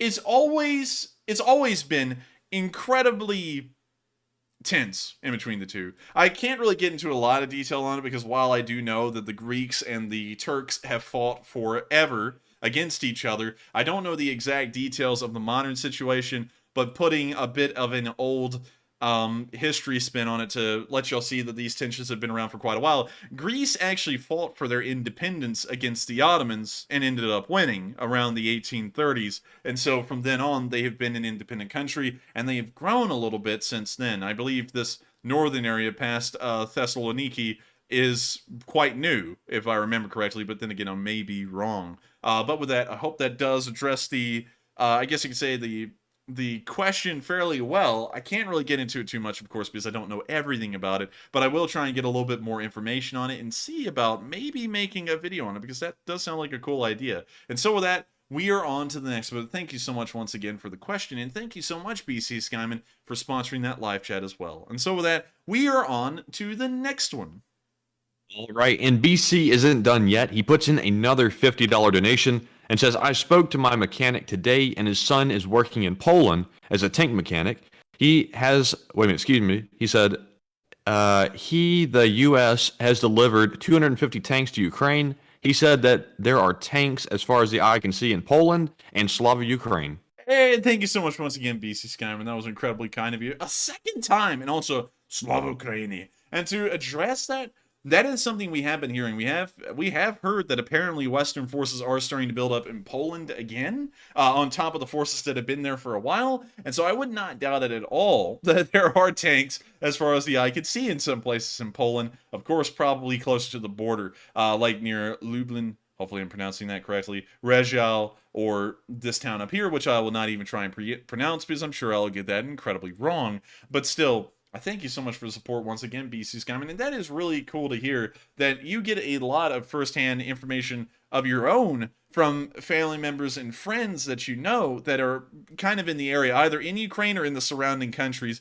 and it is cool to hear, well, it's nice to hear that the United States is showing a little bit of its muscle in Poland and letting Belarus and Russia know that, I guess you could say, further provocations in the war won't really be received quite well by the West and may involve those tanks rolling somewhere rather than inside Poland. And so with that, thank you so much once again for the support, BC Skyman. You've been incredibly kind to this channel, helping us to keep on running. And of course, without viewer support like you, BC Skyman, it's not possible to keep the channel rolling. So I thank you so much because it helps us to keep the lights on behind the scenes and to keep reporting this news. And so with that, we're now going to be, I think, addressing one more question from the chat, and then we're going to be moving on into the next video.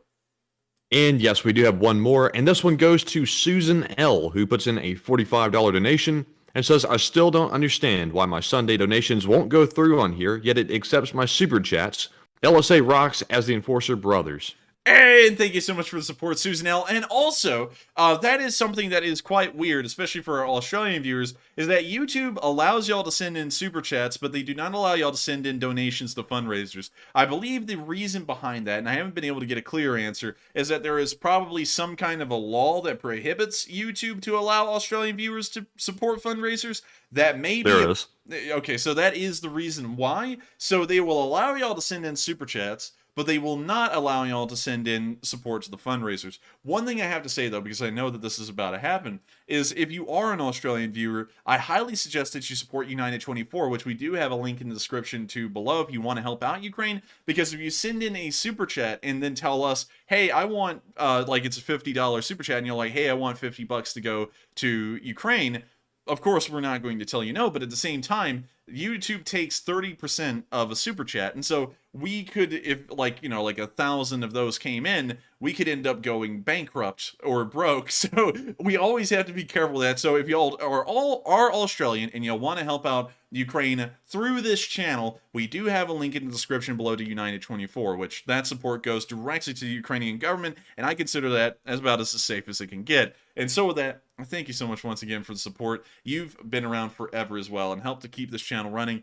and I thank each and every one of y'all, because once again, without y'all, it's not possible for me to keep running these streams and to keep reporting the war. And so I thank y'all so much once again. It does mean a lot to me. I mean, it means more than a lot to me because y'all are the only reason I'm still here and still able to do this as a full-time job. And so with that, thank you so much once again. I hope that does address the comment fairly well. And now it is time to move out of the question segment and on into the video that I've told you all about for a little bit. This very insane anti-tank mine explosion, and somehow none of the Ukrainian soldiers were wounded, but it was still quite a shock. And so here's the video.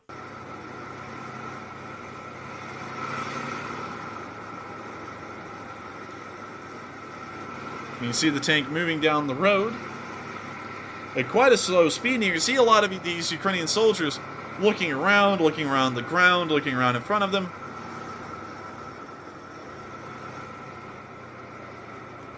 And as the camera pans around here, I did see one thing that made me doubt this is an armored personnel carrier. A 120mm smoothbore gun. Usually armored personnel carriers do not have guns of that size. That's most likely a main battle tank of a sort, like a T-72 or a T-80. Most likely a T-72.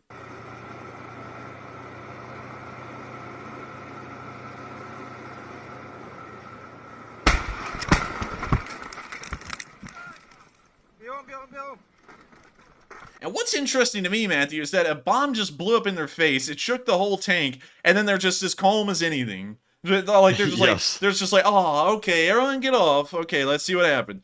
Like, watch this. This is.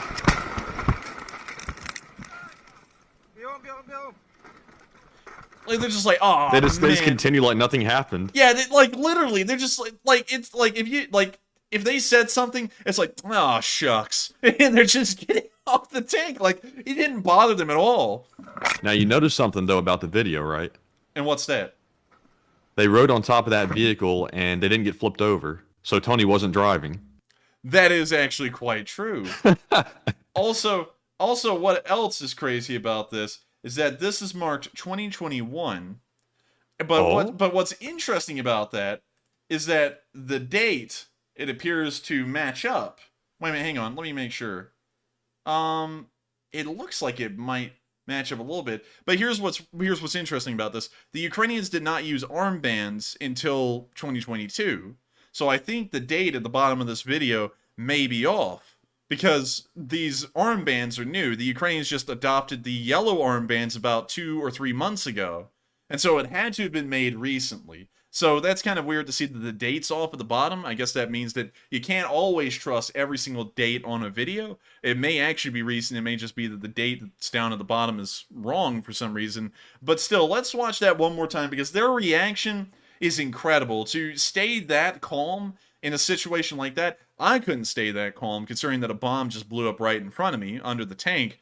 I wouldn't be calm. So you got to say, huge credit to the driver not being Tony and the crew also not being Russian. It does make a big difference. So here we go again.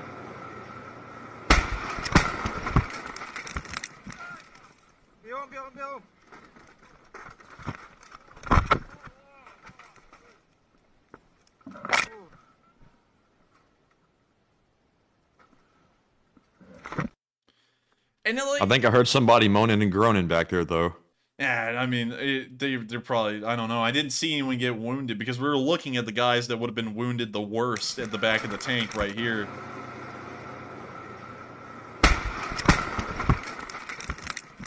I think there was one guy that got knocked down to the ground down there. Maybe he like, you know, like busted his butt or something, maybe broke his tailbone, but it doesn't seem like anyone got severely wounded, because everyone on that tank, except for the one guy on the far left, was still on top of it when it stopped rolling. So I think that guy probably just fell the wrong way and hurt himself, but still, they're not doing that bad. I mean, like, for an anti-tank mine to explode right behind the tank, and for them to remain that calm and stay that organized, that is a massive testament to Ukrainian, I guess you could say, bravery and also training. That takes a lot of training and a lot of, I guess you could say, being psyched out to operate like machines almost. It's unbelievable. And so with that, we're now going to be moving out of the Kreminna area. We have not seen any frontline changes in this area of the front. However, in Bakhmut, we have seen a impressively high amount of activity. The Russians have been continuing a failed assault in this area still at this point in the war, and the Ukrainians are giving them everything they got, and that's one of the main reasons why the casualty rate has been so high over the past few days. So real quick, we can see a Ukrainian tank hitting some Russian positions at a incredibly close range. It's actually point blank. So here's the video. We can see the Ukrainian tank backing up, and we can see it firing right into the Russian position right in front of it and catching it on fire.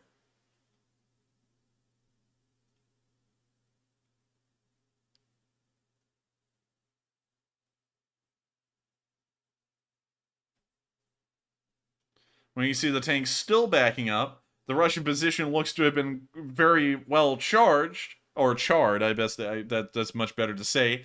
When you see the tank still sitting there, it looks like it's getting ready to fire off a second round into the position.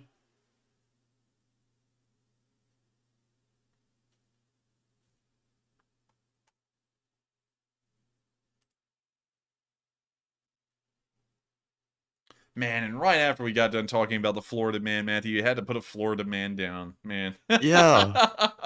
Oh, man. And Let's see what he said. He said, let's see if I can find it real fast. I see it. I see it right here. He said, exaggeration is a thing on this channel. What are we exaggerating? I mean, or he was offended about the Florida statements. He's saying we're exaggerating about that. He said there's not 60% crazies. There's only 40%. Come on now. Anyways, like, get real here. And also to the folks that live in Florida, we're just mainly joking, but there are some crazies down in Florida, as y'all already know. There's some crazies in Alabama, but everyone knows the Florida crazies. I mean, like, the Florida crazies like, you know, and I'm just being honest, they top all others. I mean, like, there's no other state in the entirety of the union that's known for the crazies that Florida has. But still, Florida's got some really cool people down there too. So with that, we're going to be moving on into the next clip of news in the Bakhmut area, where we can see Ukrainian forces holding the line outside of Bakhmut. Of course, this footage was provided by Radio Free Europe again, which does some incredibly good reporting. And so, without further ado, here's the video. See Su-25 flying over, some Ukrainian tanks moving down the road, some Ukrainian tanks firing.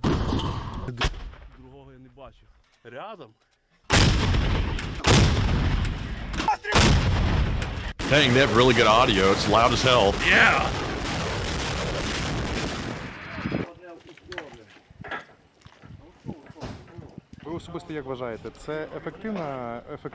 I like this guy right here, man. He looked back at the camera while he was screwing in the fuse. And he's like, hey, look at me.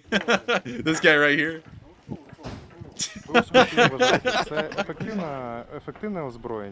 He wanted to be on camera bad. Yeah, he's like, look at me. I can't blame him, though. I would want to be on camera, too. Можно сказать, что эффективная, но тем не менее новая техника более эффективная, потому что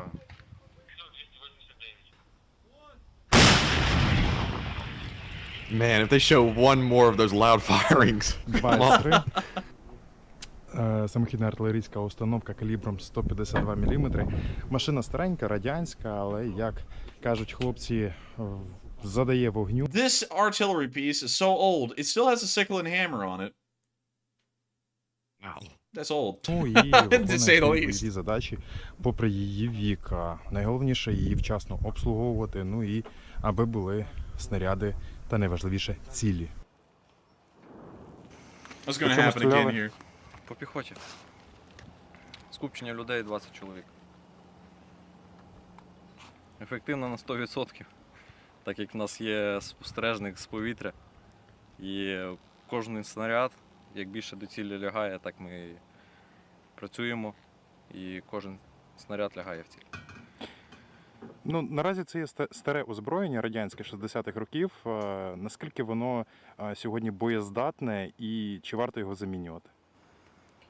Боєздатне, так як стріляє, влучаємо в ціль. Звичайно, що потреба є в тому, щоб нам доставили нове озброєння і перевчити особовий склад для неї. Якщо ми бачимо противника, нам доповідають, що є отака кількість, є там танки, є БМП, відповідно дають відразу координати цілі. Ну і обов'язково вражуємо, так як це навіть не обговорюється. На день ми інколи стріляємо по 60, спочатку по 70 снарядів на день. Зараз, так як противник зрозумів, що у нас є така сила, тому він трошки призупинився. Та й працюємо, як дають ціль, тоді, коли вже піхота наступає.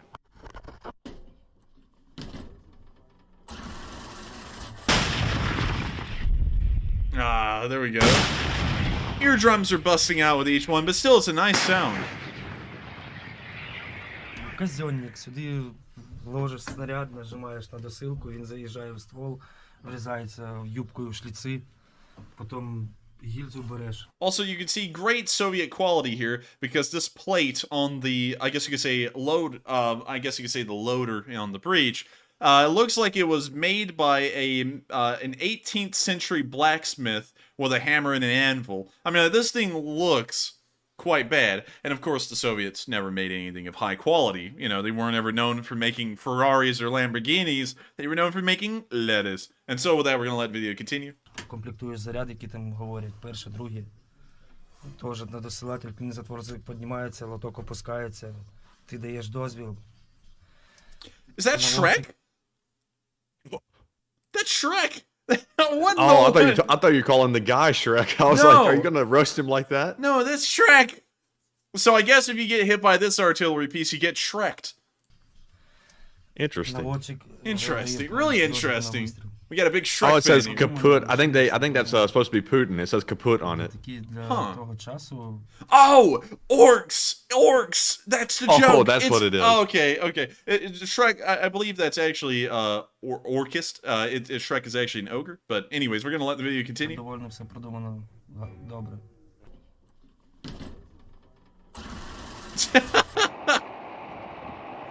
I'm getting a good laugh out of that thing. Які її особливості, характеристики? Чим вона... 1000 лошадиних сил. Башня вся та сама Т-64. Низ тільки ходова повністю. Це йде двигатель СМІ-8 з вертольота. А якого року ця машина? Приблизно? 85-го. Ось за моєю спиною старенький Т-80. Це затрофейний танк на Сумщині із російських військ, як тут кажуть, ленд-ліз. Власне, таким танком Збройні Сили України наносять вогневе ураження із закритих позицій тут під Бахмутом.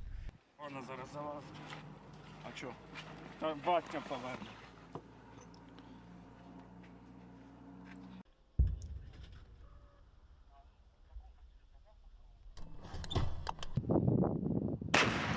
Now see them firing the tank.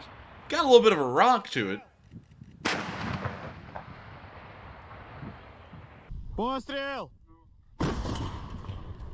Зараз ми спустилися в укриття. Російські військові намагаються поцілити в Збройні Сили України, як чуєте, але їм не вдається.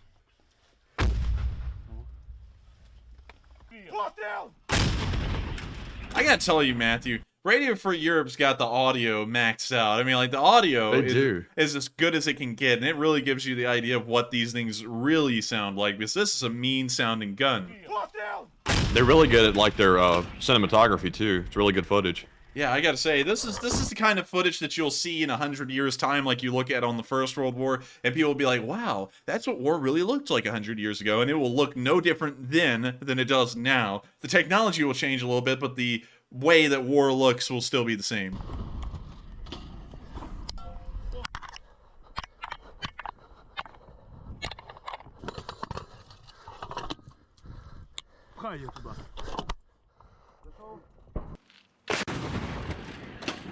Dang. And with that, that's the end of the video, but of course, huge credit to Radio Free Europe that provided us with an interesting look into the Ukrainian defenses around Bakhmut, which are using some of the older Russian tech, or Soviet tech, as they call it. Moving on into the next clip, we can see that the Ukrainians, once again, were shooting at Russian positions here in this clip as well.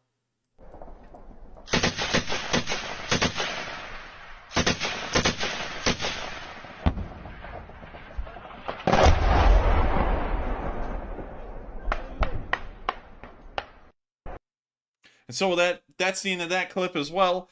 But it is nice to see that the Ukrainians are still holding the line and giving the Russians a little bit of bullets. And so with that, moving on into the next bit, we can see a Ukrainian soldier doing some floor clearing in a building on the outskirts of Bakhmut, or in a nearby village, I guess you could call a bit of a suburb. And so, here's the video.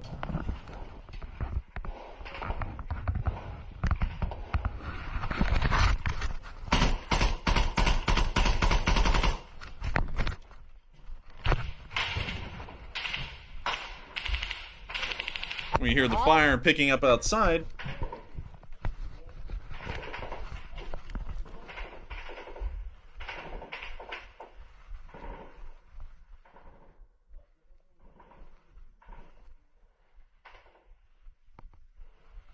We can hear that it's died down a little as the soldier is now sitting inside the house.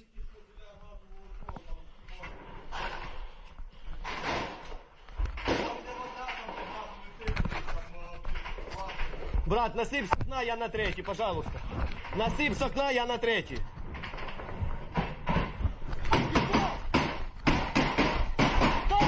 We now hear someone else firing upstairs.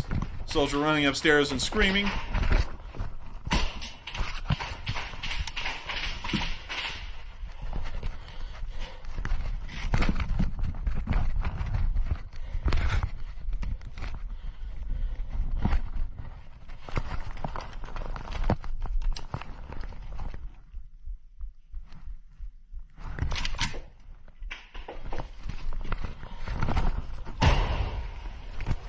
Сука, пидор!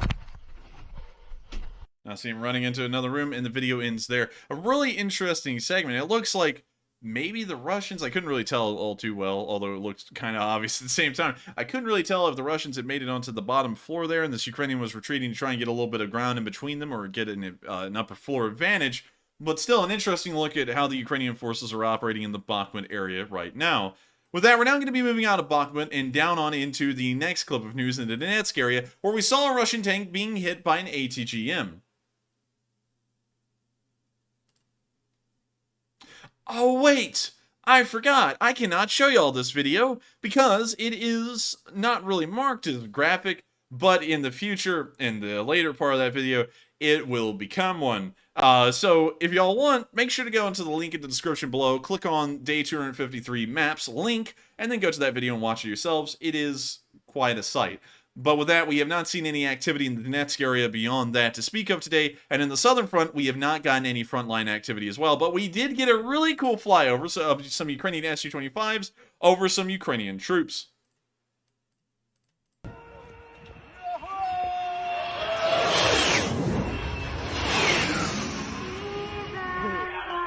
Now they're going to start playing music, but still, this was cool, man, because you can also see the pilot wiggling his wings as he flies over.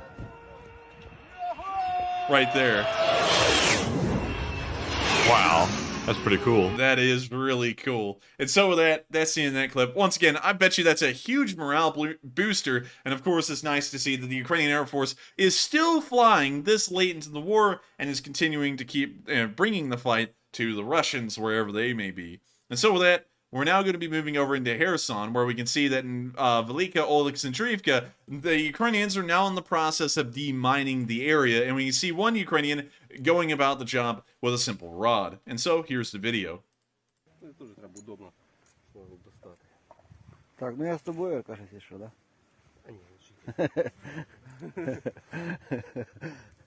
О, хлопці, вони несуть туди. Кінечний результат роботи. Велика Олександрівка. Скільки цього гівна тут? Ну, маленький внесок Української добровольчої армії. Загальну справу, да? Так, вроді нічого немає.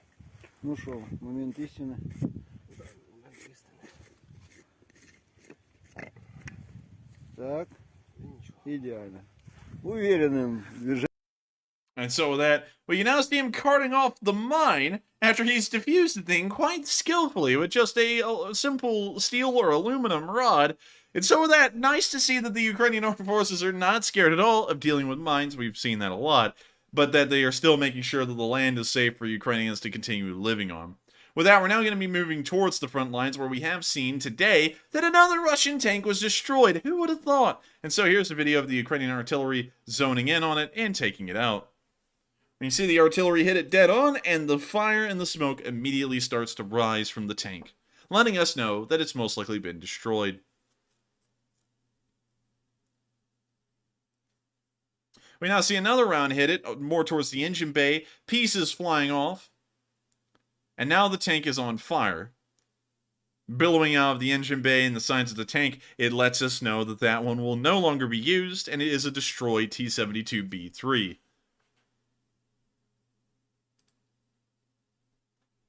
And so with that, we're now going to be moving on into the next clip of news from the Kherson area, moving more towards the town of Ikhulivka, where we saw that some Ukrainian forces destroyed another Russian vehicle. Also, copyrighted music. We see the Russian vehicle right there. It looks like a BMP of a sort. It's on fire. It's still on fire. It's roasting and toasting, and now it's blowing up. White smoke billowing out, letting us know that that was an ammunition fire, and now the tank continues to burn down while giving us a nice strobe light show.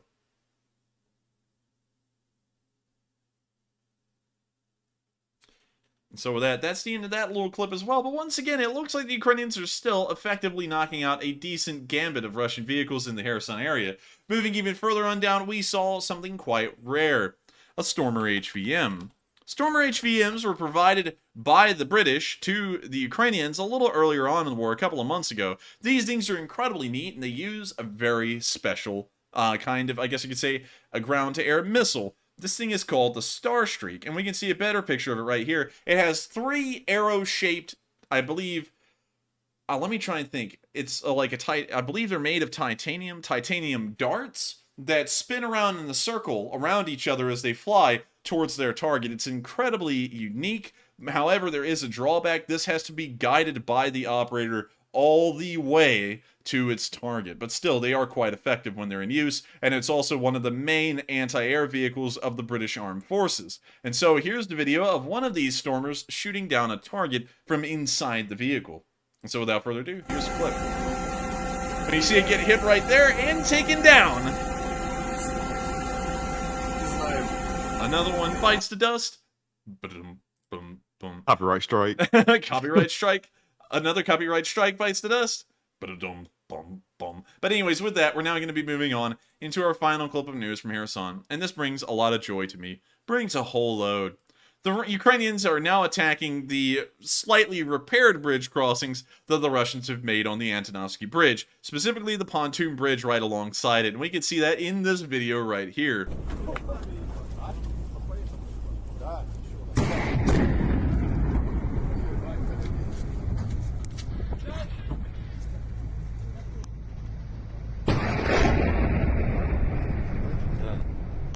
Quite some powerful explosions hitting that little pontoon bridge. I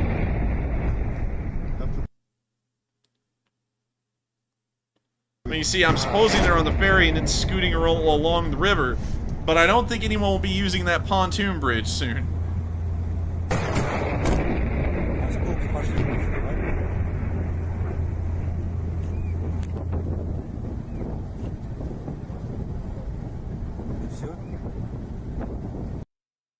And so with that, that's the end of the video, but once again, it's pretty interesting to see, and very nice to see that the Ukrainians are continuing on their HIMARS fire and helping to destroy the remaining crossings that the Russians have left, and as far as we know, the only ones left are on this river in this specific area near Kherson. There is the, I guess you could say, the Antonovsky pontoon bridge, which we just saw being attacked, and the ferry that it appears that these Russians are on. And so with that, that's the end of that little video, and that also rounds out our Kherson news. Kherson is eyeing up to be a pretty good location as far as the Ukrainians are concerned. They're inflicting a high amount of casualties and also putting the Russians in a very precarious situation still. We still hear that the Russians are withdrawing troops and civilians from the area, and so we will still be trying to keep apprised of that information, although it is taking a little bit longer than expected. And so it may be a very slow, very simmering-like withdrawal.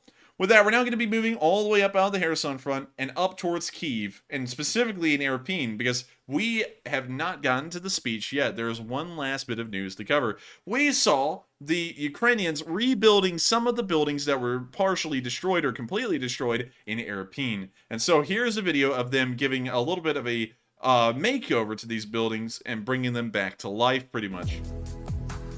Also, we gotta mute that. That may work on HGTV, but that does not work here on this channel. And so with that, we can see the damage that's been caused to this building, of course, from the fighting that happened months ago. And we now see them going through the process of rebuilding it.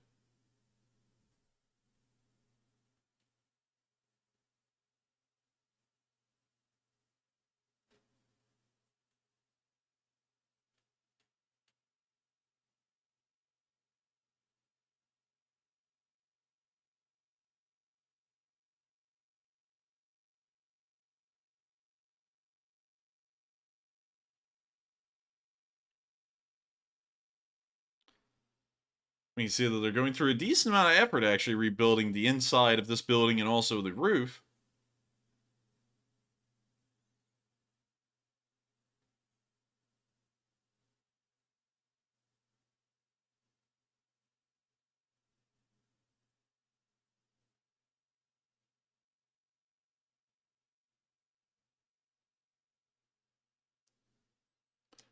When you see one of the Ukrainian builders explaining how the process is going and what their intentions are.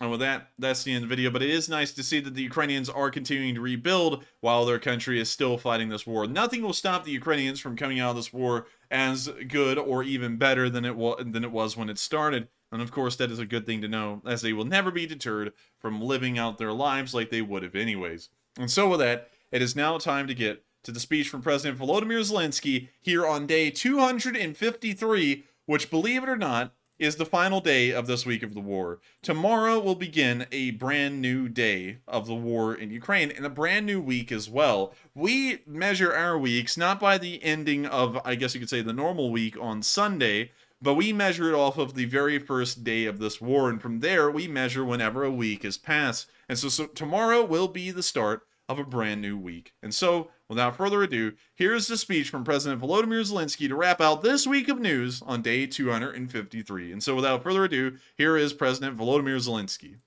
Бажаю здоров'я, шановні українці. Сьогодні у нас є вагомий дипломатичний результат для нашої держави і усього світу. Експортна зернова ініціатива продовжить працювати. Російський шантаж ні до чого не призвів. Принципово і дієво відреагувала ООН. І особисто генеральний секретар Гутерріш діяв, і президент Туреччини Ердоган вчасно і справедливо реагували і інші провідні суб'єкти міжнародних відносин. Вкотре всі переконались, що у нашому регіоні є тільки одна загроза – глобальній продовольчій безпеці, і це Російська Федерація, більше ніхто. Вся ця ситуація моментально відобразилась у показниках на біржах. Ми бачимо деяке здешевлення і по пшениці, і по кукурудзі. Щоразу, коли активізується російський шантаж, продовольство дорожчає. І щоразу, коли світ не піддається шантажу, агропродукція дешевше. А якби російського нападу на Україну не було, то не було навіть і примарної загрози глобальної продовольчої кризи. Бо кожна російська ракета, яка б'є по наших портах, по елеваторах із зерном, по електростанціях, які живлять наше агровиробництво, у підсумку б'є по рівню життя десятків мільйонів людей в багатьох країнах. Це і Єгипет, Алжир, Сомалі, Судан, Ліван, Бангладеш, Індія, Китай, Індонезія, В'єтнам. Цьогоріч вони переплатили десятки мільярдів доларів за продукцію харчування і лише з провини Росії, лише через божевільну російську агресію, яка дестабілізує міжнародну торгівлю. Сьогодні я говорив з президентом Ердоганом, зокрема, про безпеку зернового коридору і Чорного моря загалом, про роботу Кримської платформи, про повернення українських військовополонених і політичних в'язнів. Ми пам'ятаємо про кожного і кожну, хто в полоні, ми звільнимо усіх. Також детально говорили про постійні російські провокації, про іранські дрони, про ракетні удари російської армії. Наприклад, цього ранку російський літак запустив крилаті ракети неподалік Зміїного, і вони фактично перелітали через маршрути з зернового коридору, і кожен такий російський запуск, а вони майже щоденні, прямо загрожує продовольчому експорту. І це відповідальність партнерів працювати разом, щоб зменшити російську загрозу. Провів сьогодні ставку Верховного головнокомандувача. Порядок денний ставки доволі очевидний. Це ситуація на передовій, зокрема на Донеччині, де тривають найжорстокіші бої. До речі, хочу відзначити бійців 10-ї окремої гірсько-штурмової бригади та 79-ї окремої десантно-штурмової бригади за стійкість при відбитті атак ворога саме там, на Донеччині. Там цими днями особливо важко. Десятки російських атак щодня. Наші хлопці стоять міцно і не здають жодного сантиметру. Це справжній героїзм. Я дякую усім, хто захищає нашу Донеччину. Звичайно, розглянули на ставці ситуацію і на інших напрямках.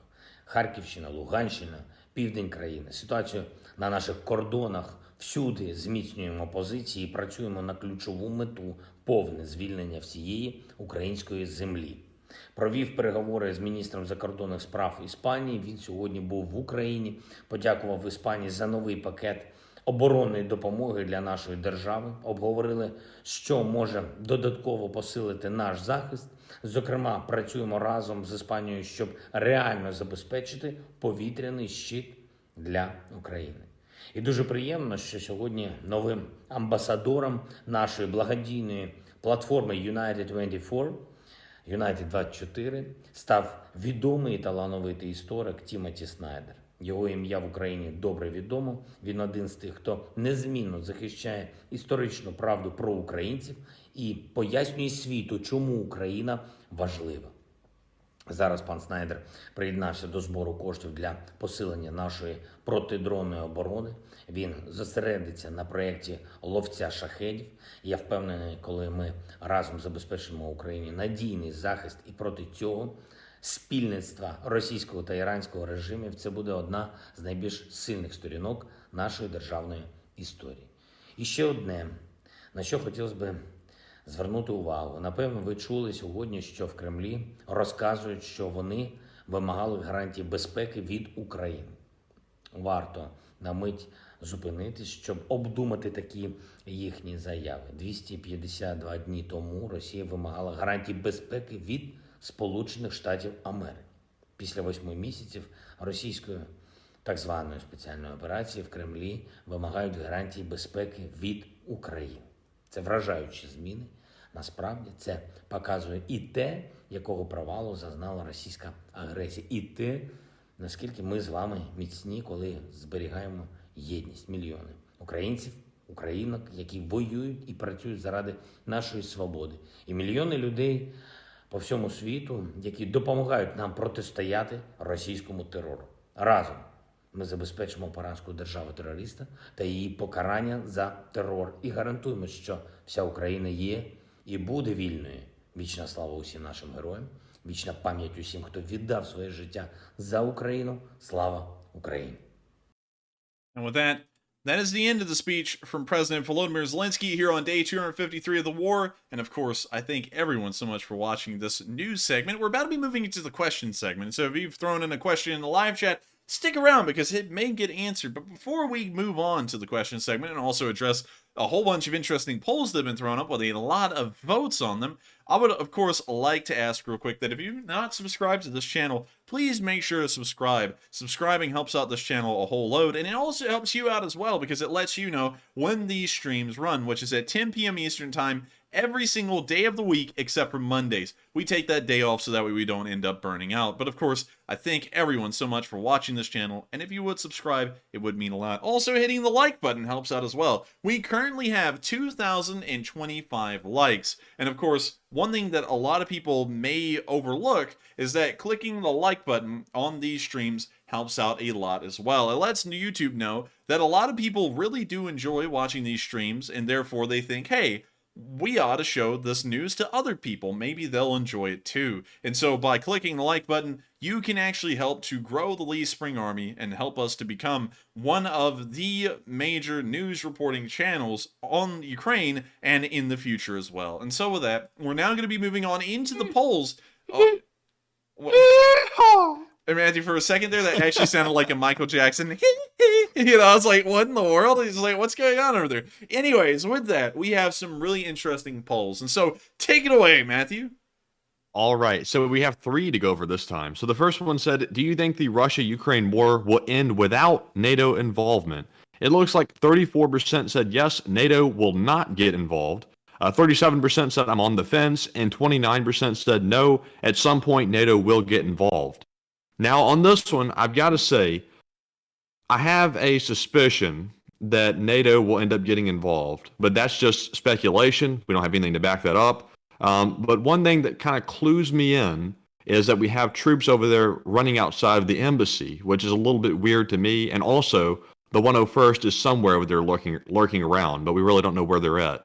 But kind of weird. Seems like something behind the scenes is probably going on that we don't know about. But it's just speculation at this point. But Enforcer, what do you think? I would have to say NATO will most likely not get involved. Of course, if things change, I don't really think they'll be getting involved much at all. But at the same time, I just don't see them getting involved. I don't see a scenario, because I don't think the Russians will do anything drastic enough for us to get drawn in, that we will. And so if I had to answer that one, I would have to say most likely we will not get involved. And so with that, I hope that does answer that poll fairly well. And we are on to the next one. All right. And the next one said, let's see, do you believe that all it takes is a quote-unquote small spark, for example, North Korean missile test, to start World War III. It looks like 52% said no, it will require a bigger event. 28% said yes, tensions are very high and war is near. 20% said no, it depends. And on this one, I'll have to say that I think it depends. But Enforcer, what do you think? I would have to say it depends as well. But also, tests are really more of an escalatory action. They are not an action that leads to war. For example, the Japanese sailing, I guess you could say, a fleet in the Second World War close to Hawaii would be an escalatory action, but the attack on Pearl Harbor would be a catalyst action for a war. So I believe that a test like that is really more of an escalatory action, but not one that will lead to outright war. It will take a little bit more than that, like an attack directly on the Ukrainian, well, not the Ukrainian, the Korean mainland, or something else that's similar that will cost lives. And so with that, I hope that does address that poll fairly well as well, because that's also a pretty good one. And with that, we are on to the next one. And the final poll says, based on recent events, how long do you see the war lasting? It looks like 75% still believe it will last months, 15% say many years, and 10% say weeks. On this one, I'm going to have to go with the minority here, or at least somewhat of the minority, who says many years. I think the war is going to last a lot longer than we thought. But Enforcer, what do you think? I would have to be honest. Based off of the current trends we're seeing, it's most likely only going to last many more months. It can't drag on for years because the economy, the Russian economy, has gone so far down the rabbit hole, or as they say on one video, up and down the rabbit trail, that there's really no recovery for the Russian economy. There's no way for them to rebound without being back in foreign markets again. Also, on top of that, the Russian military has taken so many losses that they're now eating into Cold War vehicles, and they will start to run out of those as well. And so I think that at the current amount of losses they're taking and how badly the economy is doing, the war can only go on for a few more months before they completely bankrupt themselves and force themselves into a situation where the government will practically collapse. So with that, I hope that addresses that poll fairly well. I guess you and me are on two opposite ends there, and we'll just have to see what people think in the live chat. Make sure to discuss that one out because it is a bit into open interpretation. For example, if the Chinese start to support the Russians, it could go on for years. But then, you know, there's things that would extenuate from that single move that could also, once again, shorten the war once over. So, not really sure which way it could go, but I would have to largely lean in a few months. And so with that, also, everyone knows what I'm talking about with Bugs Bunny. You know, Matthew, you know that video I'm talking about? Bugs Bunny? Yeah, you know, the one where it's like, what's up, Doc? And then, you know, he goes, you gotta, you know, and I can't even say it, but you know what I'm talking about? I don't even know. Oh, okay. Well, sadly, Matthew does not know. But anyways, I hope I addressed that poll fairly well, and we are on to the next one if we have one, and if not, let's hit the questions. All right, so moving into our super chats. Up first, we have a €50 donation from David Kuhn. I believe it's how it's said, hopefully. But David says, greetings from Germany, Mühlhausen, Thuringen. I like your stream very much, and Slava Ukraine. And thank you so much for the support, David. Of course, it helps us out massively, and you gave us the name of a town, which is my favorite thing, because I get to go and take a look at towns where y'all come from. So, let's see. Mühlhausen, I believe is how it's pronounced. It's a small little town, but the pictures look promising. Real promising. Oh, I like the church. That is a nice church. I like that. That's cool. That is pretty classic. Really nice little town here.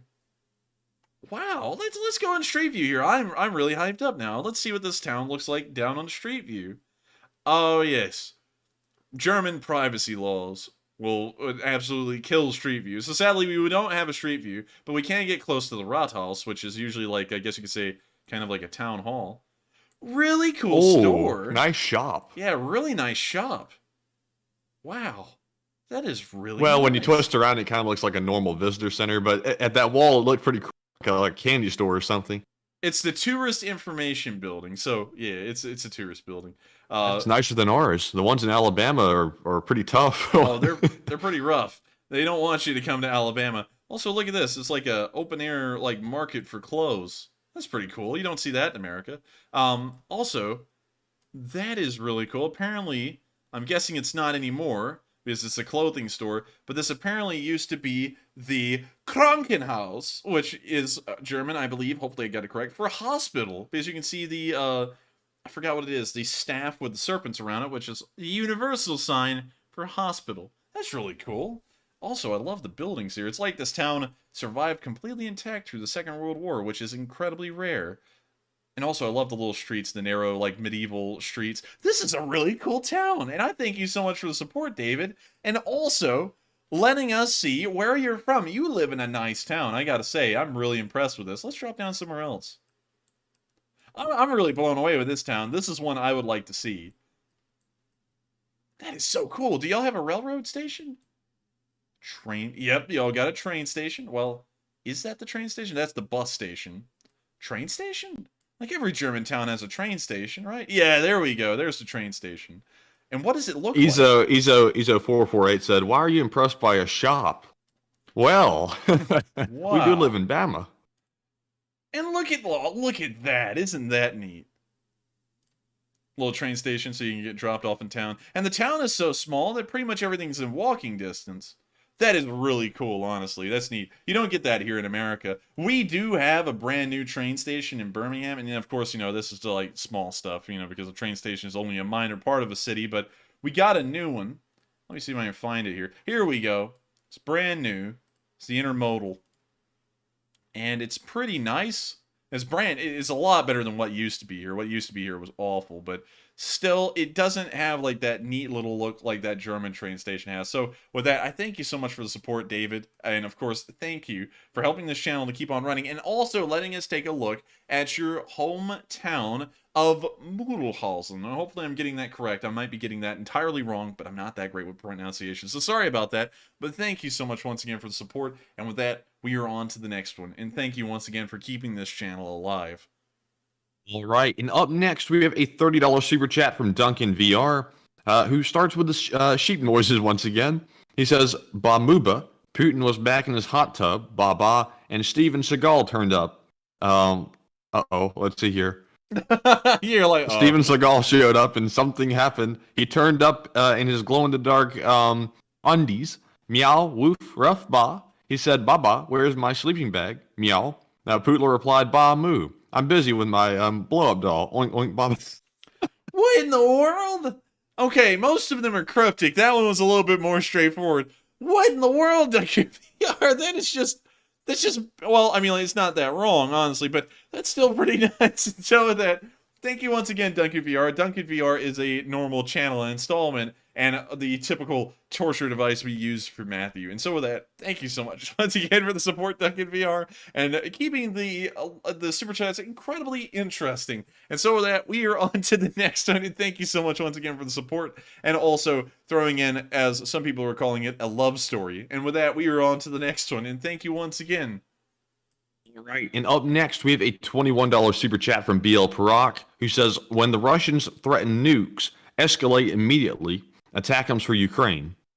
Well, I thank you for the support, BL Parak, and that is a pretty good idea. But at the same time, that could start to escalate things in that direction unwillingly. Like, you know, that might, like, the attempt may be to do tit for tat to make them back down, but that also may force them to step up. So it's something that always has to be weighed out, like what will probably happen, what will the Russians do as a result of this. And I think, honestly, I would have to say, if we did that, I think they would back down. I think they would get quite scared, kind of like they did with the grain shipment deal that kind of went through a flip-flop here in the past 48 hours. And so with that, I would actually have to say that is a pretty good idea, BL Parak. I think it would actually work to our favor. And so with that, thank you so much once again for the support. I hope that does address the comment fairly well. And thank you so much once again, BL Parak, for being around forever. You've been around for as long as I can recall, and you are definitely a Lee Spring Army veteran. And so with that, we are on to the next one. And thank you once again. All right, so up next, we have a $20 super chat from Mike D, who says, "How is school going for you and Matt?" Is that the one he sent in? That doesn't ring a bell. Now, the spreadsheet has been having a problem recently with messing up super chat, so let me double check something real quick. Let's see. I could have sworn somebody else sent that in, but maybe Mike D sent that in. Mike, if you did or didn't, let me know in the live chat. But we have a $20 donation from Mike, and he says, "How is school going for you and Matt? Getting good grades, I hope. Please accept the 20 and answer a live chat question." I gotta be honest with you, Mike D may have sent that in, but that honestly sounds like a PSYOPs question. It does sound like a It PSYOPs does question. sound like a PSYOPs question. Yeah, it does. And I'm trying to look through here to see if maybe it got mixed up, but it doesn't look like it did. Well, if it is the PSYOPs question, PSYOPs or Mike D, let us know. But moving on from that, school is going quite well. Of course, busy nonetheless, and that's what's been largely limiting my, I guess you could say, schedule in the background is school. But it is going quite well. I am making quite good grades. I have A's in all of my classes right now, which is great. You know, no one can complain about that. So hopefully I can keep it that way because the term is starting to wrap up here, I believe, in the next 3 weeks. So there shouldn't be too long. I should be able to wrap this whole thing up with some A's, hopefully bump up the GPA, hopefully. And I gotta be honest with y'all, looking back, I can't even remember, because one thing that a lot of y'all may not know, because, you know, all of y'all aren't with me every single day at every hour, is that my days have almost blended into, like, this massive thing. Like, it doesn't even feel like there are divisions in between the days anymore. Sometimes I stay up till 3 o'clock in the morning trying to catch up with stuff, sending out emails, responding to messages, you know, all that kind of stuff. And so I don't really get to have like a division of the days. And I've got to be honest with y'all, with that in mind, I don't really know how I've gotten A's this semester. I can't even remember how much work I've put into anything. Like, I know that I read stuff and then write on it and essays and all that stuff, but I can't remember the specifics of any of it. Somehow, though, I'm keeping up A's, so I'm pretty happy with that. And of course, thank you so much once again for the support, Mike D. And hopefully, although I don't really know how I'm doing it, I can keep on keeping with the good grades. And so with that, thank you so much once again for the support, Mike D. If that was not your super chat, please let us know, and we'll make sure to go back and fix that immediately. But with that, we are on to the next one, and thank you so much once again for the support and for caring, because while that's something that we don't talk about on this channel a lot, I am a full-time college student on top of doing this full-time as well. And so with that, what? I said, so am I. So is he. And so with that, we are on to the next one, and thank you once again for the support. All right, so up next, we have a $20 super chat from Ultron Prime, who says, good evening, enforcers. I've gathered the local troops here in Jacksonville, Florida, and here are the new recruits. Ash family of 4, wink, wink, Johnson family of 7, Hesse family of 6, and Jimenez Paredes family of 3. Hey, and I thank you so much for the support, and also really cool to hear that you're organizing the Lee Spring Army as what appears to be almost like a plague on the city. It's really starting to grow. Make sure that they spread the word to folks they know as well, and just keep it going, because I wonder if Jacksonville, Florida can become like a major hub of Lee Spring Army folks. That would be really cool to me. And one thing I'm always wondering is how large will the Lee Spring Army become, because it's really crazy to think, you know, because I never thought about this when I started these streams, but now I can largely walk around. And at college the other day, someone walked up to me in one of my classes because, you know, I was just kind of like, someone asked me a question about the YouTube channel, and I was talking about in passing, they heard, and they're like, hey man, like, I watched your YouTube channel over the weekend and you really got a thing going. That's really cool. And I was like, what? I was like, no way. Like, apparently, like, you just kind of heard about it a little bit while I was talking to it with someone else. So then you just looked at it. It's really crazy to me to think that the Lee Spring Army and this channel has grown so far and so much over these past few months. And hopefully we can continue to grow it. Of course, if you would like to grow it, make sure to share this with your friends. Make sure to share it on your Twitter, your Facebook. Make sure to subscribe as well, because a larger subscriber count helps YouTube to promote us further. Clicking the like button helps. Throwing down comments on these streams once they become videos helps out a lot. Like, for example, if all of y'all right now, there's 5,200 of y'all watching the stream. Once this stream ends, it becomes a video. And so if just like 2,000 of y'all went through and threw in a comment on this video and hit the like button, that would help out a lot, because it lets YouTube know, oh wow, a lot of people really enjoy this, there's a lot of interactivity here, people are really loving this, and so we ought to show more people this stuff. And so it helps us to continue to grow the Lee Spring Army, so that way we can really become a massive force of good, like incredibly massive. And so with that, thank you so much once again for the support, and thank you for spreading the word of the Lee Spring Army around Jacksonville. And with that, we are on to the next one. And thank you so much once again. Right, and we have another one from Ultron Prime, who puts in another $20 donation. and says, Maria, that letter to the Ukrainians that you wrote is truly beautiful. We collectively have gathered and donated clothes, toys, and blankets to the Ukrainian church here to help refugees. And thank you so much for the support, and also thank you for letting us know about that. It's really nice to know that a lot of American institutions, churches, nonprofits, and everything in between have been constantly trying to help out in every way they can, from medical supplies to bulletproof vests to just, I guess you could say, funds to disperse, to surgeries, to toys, to clothes, to everything. Everything has been thought about here in America, and it's wonderful to hear that you've also been supporting as well. And it's good to know that there's a lot of goodwill still going on out there that's beyond this channel, because, you know, I always focus right on our channel, and, you know, that's really the only thing I can control is how much support can this channel continue to give to Ukraine. And so I'm always focused on that, hardly get to see anything else, but it is always great to hear that churches out there are still making sure to put together some kind of donations or fundraisers or anything similar to continue to help Ukraine. And so with that, I thank you so much once again for support and also sharing that with us. It makes me really happy to know that that's still going on out there in the world. And with that, we are on to the next one. And thank you so much once again for the support and also sharing that with us. And so with that, we are on to the next one. All right, and next up, we have a $20 super chat, once more from BC Skyman, and this time he didn't leave a comment, he just left support. So BC, thank you once again, and Enforcer, take it away.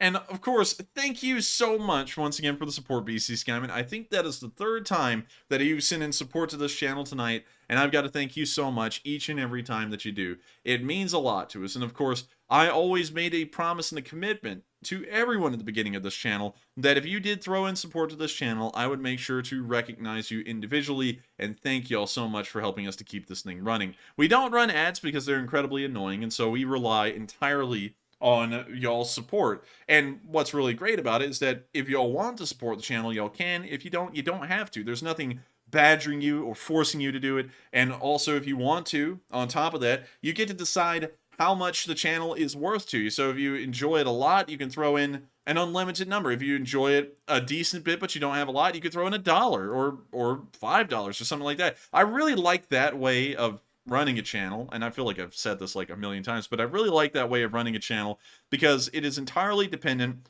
instead of trying to clickbait y'all into watching stuff and getting, like, I guess you could say, well, that's weird, Maddie. How in the world did you do that?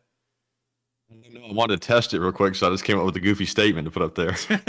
Okay, but back to this. It's something that I think is a great way to run a channel because it also means that I'm not trying to clickbait y'all where I get hundreds of thousands of views of video and then run ads on them and then double ads and triple ads. I just run a stream, and if y'all enjoy it, y'all support it, and that's the only thing that keeps us going. And so with that, I thank you so much once again for the support, BC Skyman. You didn't throw in a comment, but the support does say a lot, and it helps us to keep this channel rolling for another day. And with that, we are on to the next one, and thank you so much once again.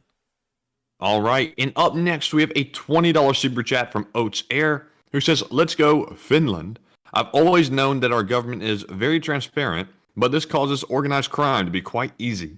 There are a lot of good documentaries by the Finnish state TV, YLE, about Finland's shortcomings." And thank you so much for the support, Oats Air. And also, Finland is kind of weird in a way. For example, this is weird to me.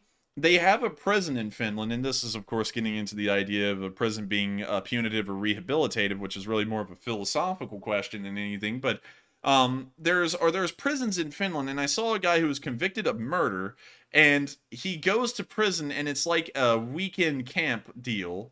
And he's allowed to get a job and all kinds of stuff. And I'm like, you know, it's kind of weird to me, of course, coming from Alabama, where the criminal justice system is entirely a punitive measure meant to punish people for their crimes. And to see something like that, because it's like, you know, based off where I'm coming from, it's like, it's kind of weird, you know, to let a convicted murderer just kind of carry out life like nothing really happened, just kind of hang out in prison and not really suffer too many consequences. You know, like, I understand that with some crimes, you know, maybe it's just like a little slap on the wrist kind of thing, and that's just a matter of changing laws. But on things like murder, it's like that was a little weird to me. But still, Finland is a very neat and a very beautiful country with really interesting history behind it. And so, of course, like every country, it does have its shortcomings, but it still does have its good moments. And one of those best moments is, I guess you could say, the low amount of corruption in the government, and also y'all's incredibly high literacy and education rates, which are some of the best in the world from what I've heard, although I've never been there to see it myself. But I will believe it because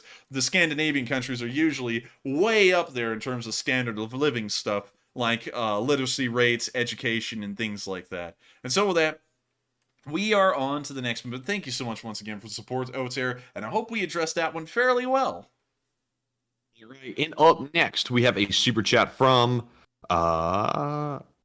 Erika Raven, who puts in a $20 donation and says, assuming Putin loses the war, which factions will fight to take over the Russian government? Will it still even be Russia?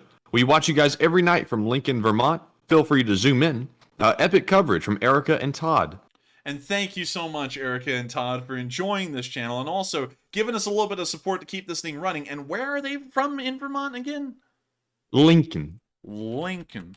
There's a town called Lincoln in every single state in America, I believe. So let's drop down in Lincoln. Wow, Lincoln is small. That is a tiny... Wow, goodness, that is like as small as the town we went and saw the other day in Australia, which is really cool. And also, let's take a look at the pictures. Really nice little creek. I like that. Also, wow, that's a massive house. And a beautiful little farm. And a beautiful mountain. Now let's drop down on Street View and let's see what this looks like. No Street View? There's no Street View. It's off the map. Nuts. Okay, so let's drop down to the closest picture we got. Oh, that's pretty. That is really pretty. What do you think about that, Matthew?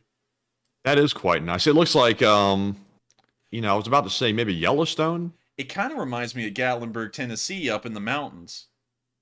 Yeah, a little bit. A little bit. Gatlinburg, though, it's like from when I went there as a kid, it's kind of taken a big change. It almost feels like a Las Vegas of the Appalachians now, instead of like a little like rural country mountain town. But that it is what it is. But still, can't really take a look at Lincoln because we can't drop down on Street View. But still, I thank you so much for the support to both of y'all for enjoying this channel. And also, was there a question in there, Matthew? So let's see. Assuming Putin loses the war, which factions will fight to take over the Russian government? A very good question. If we look at Russian parties, and I'll try and show you all these, there are a couple of parties in Russia that are in the Duma. One is United Russia. I consider this to be not really a politically aligned faction, like you would say is far left or far right or conservative or liberal. This is more so just the loyalist faction to Putin. That's really its entire goal. And so that's really what United Russia is. So if Putin is gone, United Russia doesn't exist. So then you have these remaining parties left. You have the Communist Party, which is the second largest party behind United Russia. And then you have a Just Russia for Truth, which is the third largest, the Liberal Democratic Party of Russia, the New People Party, Rodina Party, the Party of Growth, and the Civic Platform, which both of really all three of these, Rodina, Party of Growth, and Civic Platform, are all so small they really don't even count. But these, I guess you could say, if it was to remain in the parties in Russia, these would be the ones that would be vying for power. I feel like the communists wouldn't really get a lot of traction, and the only reason they have traction now is because there is no reality of them actually making it anywhere. As soon as they did, I'm sure that a lot of people would fall off. And so, with that in mind, I would honestly say a Just Russia for Truth would probably be the party to, I guess you could say, step up and start to more so take charge of the country, or we may see an entirely new coalition party come out of the mix altogether, or another person like Putin that creates a loyalist party like United Russia. So it's really hard to tell, but this is the situation politically that we'd be looking at right now, that if United Russia and Putin supporters cease to exist, what would happen next? And so with that, I thank you so much once again for the support. I hope that does give a little bit of an insight as to how that would most likely break down. And with that, we are on to the next one. And thank you so much once again for y'all's kind words and support, and also letting us take a look at the town of Lincoln, although we hardly could see it. And with that, we are on to the next one. All right, and also I want to run an idea by the audience and also you, Enforcer. Now that I figured out how to pin the messages in the chat, I think we might have a good system that we can do. If somebody puts like some breaking news that we haven't heard about while the stream's going into the live chat, we can simply pin it. So that way people know about it if I can confirm the source. Or if I see something, I can pin my own message up there so that way we can sort of like keep up with events that are going on during the stream.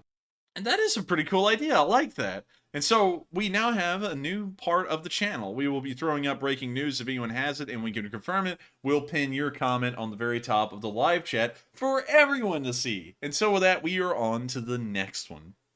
All right. And up next, we have a $20 super chat from Aquatico50 who says, hello from Laredo, Texas. I'm curious how the Eastern Orthodox Church branches in Western countries are reacting to this war and how internal politics of the religion are being affected.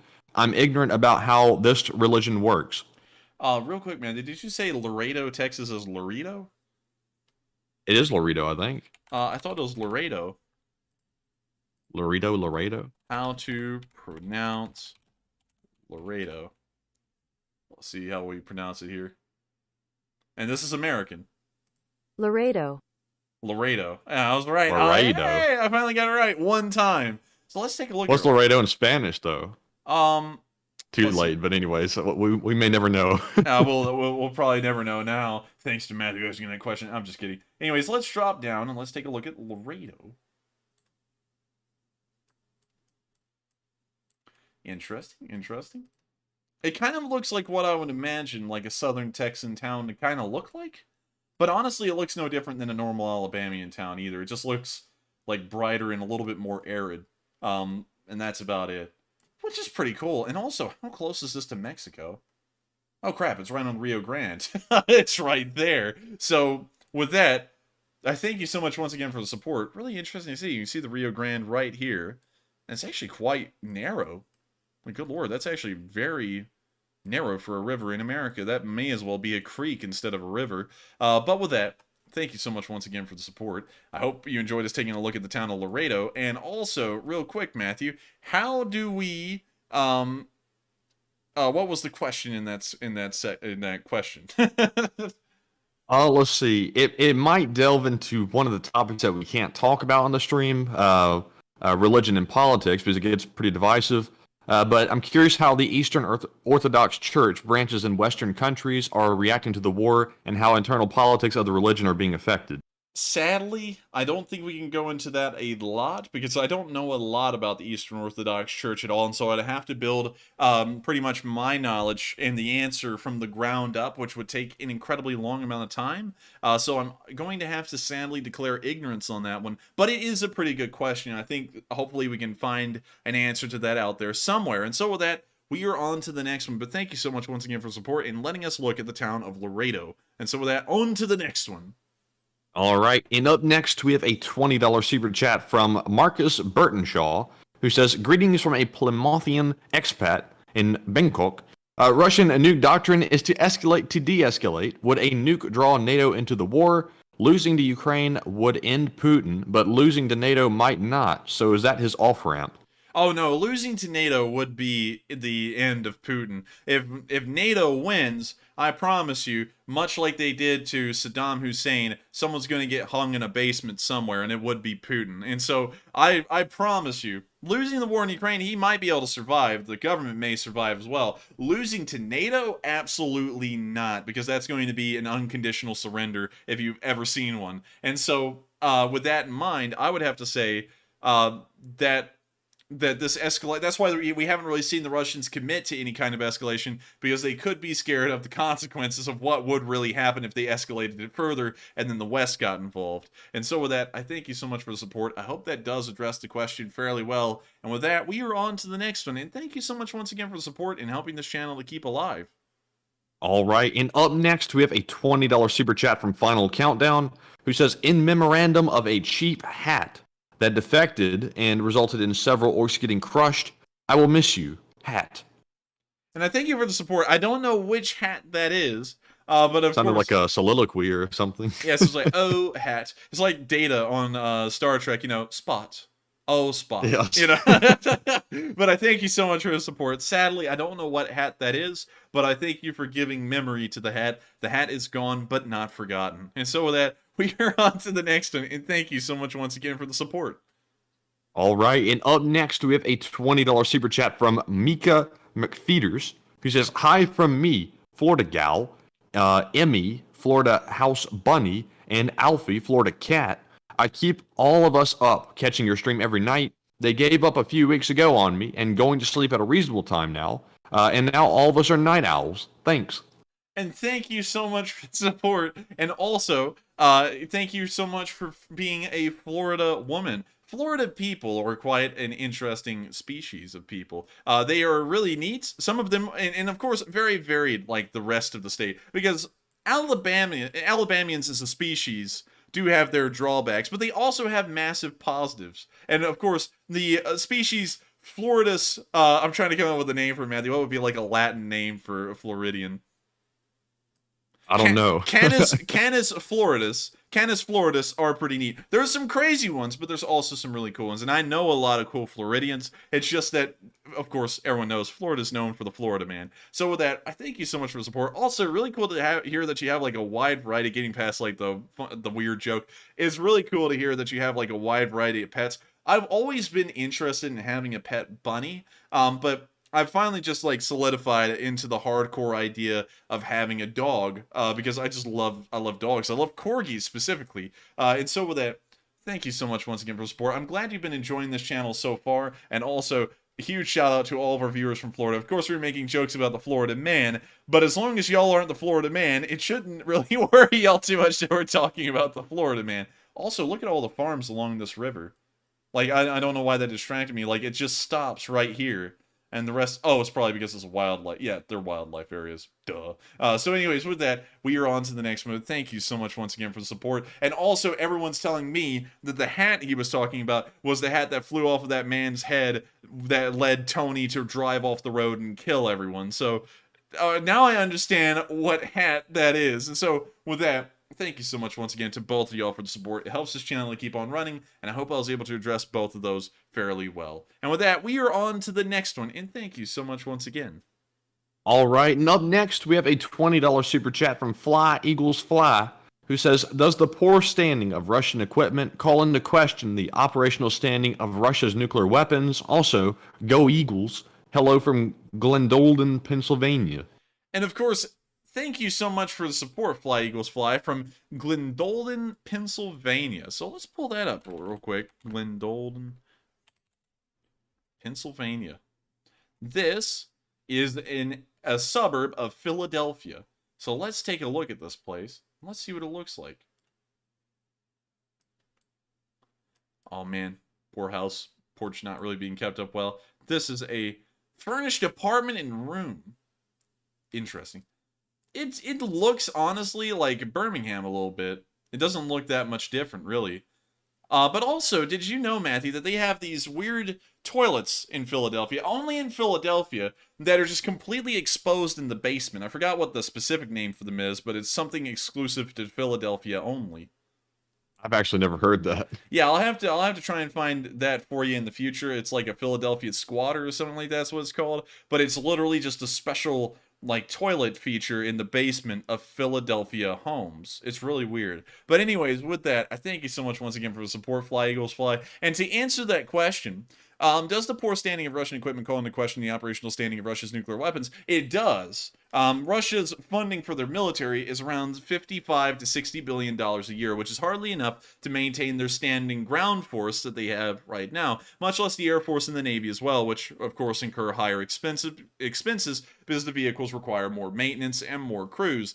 The nuclear weapons are the most expensive to maintain out of them all, and so for that reason, and considering the small budget, it calls into question whether any of their missiles are actually functionable or not, and most of them may not be. They may only be functionable on paper, but in practice there is a very small number of them. And so with that, I thank you so much once again for the support, Fly Eagles Fly. I hope we were able to answer that question fairly well, and I think, Matthew, that is the first time he's ever sent in a super chat.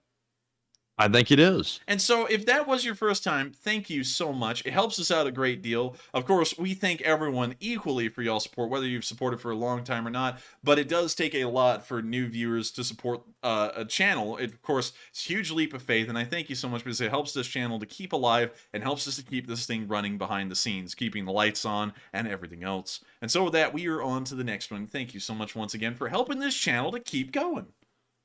Yes, indeed. And up next, we have a $20 super chat from Santiago Flores, who says, as a former tanker, I am intrigued. The way both nations have deployed their armor forces, few tank battles, single tanks going out, mobile artillery pieces, the Russians are really bad. Kept up the good work, guys. And thank you so much for enjoying the work, Santiago. And also to address that, I would have to agree with you that it is kind of weird how the tank forces have operated in this war so far. Usually we see Ukrainian tanks operating in conjunction with the infantry or attached to the infantry, which is usually how most countries operate their tanks. However, the Russians will completely detach their armored units from infantry support and then drive them in headlong alone to deal with whatever lies ahead, which is a poor idea because it doesn't allow for any kind of protection of the armor by the infantry, which are kind of a mutual thing. So I would definitely have to agree with you. It shows poor training on the Russians' end, and we have seen the Ukrainians do that every once in a while, but it is quite rare when compared to the Russians on video. And so with that, I thank you so much once again for the support. I hope that does address the comment fairly well. And with that, we are on to the next one. And thank you so much once again, Santiago, for the support and helping this channel to keep on running. And so with that, we are on to the next one. And thank you once again. And up next, we have a $20 super chat from Oats Air, who says, I hope this war lasts less than half a year and doesn't escalate to other countries. I have to join the Finnish Defense Forces at Satakunta Air Force Base in Tampere next summer and wish not to experience real combat. Satakunta, Finland. Let's go there and let's find the airfield real quick. So, I'm sure it'll be easy to find. Airstrips are usually quite easy to see. So, looking around, wow, what's this? Oh, this looks like an abandoned airstrip at some point. It's gotta be. I feel like that's gotta be an abandoned airstrip. Hopefully that's not the one you get sent to. So, moving on down. It's probably in the south, isn't it? That seems like it would make logical sense. But I'm not seeing it yet.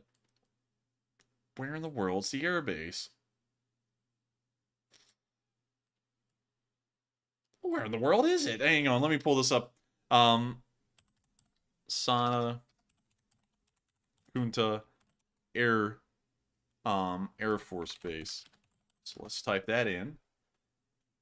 Satakunta Air Command. So let's see here. We got some photos. We got photos of a Finnish band. Pretty cool. And this man is shredding it on the sax. But let's see here. So this is... Actually, it doesn't even look like it's in the area that we had here. Is it?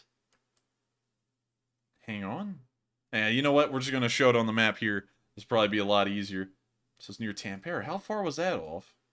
Way off. That was way off. So, sorry about that. We'll hop over here to the airbase real quick. So we can see the airbase right here. And it looks like y'all have, here in Finland, what kind of aircraft are at this airbase? Looks like some trainer aircraft, like some Cessnas. And what else? I'm sure that the military aircraft are kept over here in hardened shelters, so we don't really get to see them at all. But of course, I thank you so much once again for the support, Oatsair, and I hope that the war lasts less than a year and that Western militaries don't get involved. And of course, if they do, I hope that you don't get put in any areas that are quite, I guess you could say, risky or dangerous to be in. And also, I believe, if I'm correct, and this is the reason why you're having to join the Finnish Air Force in a way, or the Finnish Defense Forces, is because there is conscription in Finland, if I'm correct. But I may be wrong on that. But once again, thank you so much for the support, Otair, and I hope as well that it doesn't extenuate into pretty much being a world war. And so with that, we are on to the next one. And thank you so much once again for the support, Otair, and helping to keep this channel running. All right, and up next, we have a $20 super chat from David Colley, who says, your revolutionary/Civil War friend, question, are there enough energy lines remaining to power? U.S. uses different. Can we send compatible equipment?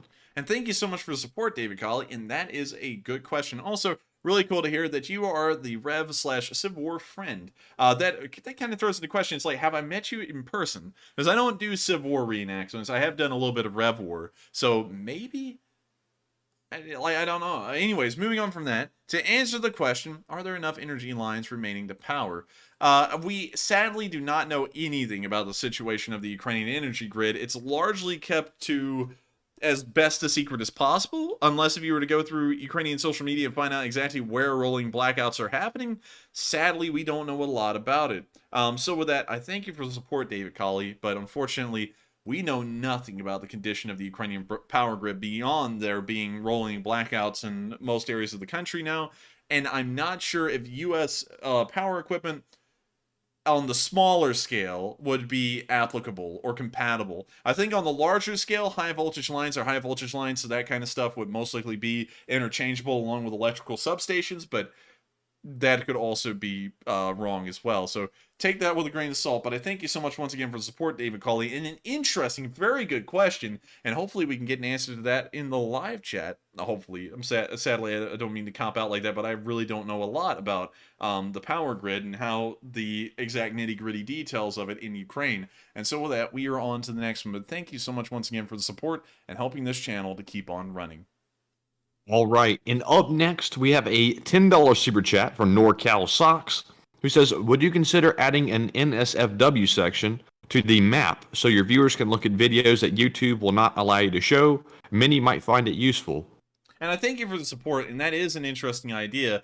I think that we probably wouldn't add that in because there are a wide variety of folks who watch this stream, and a lot of people who would watch those maps.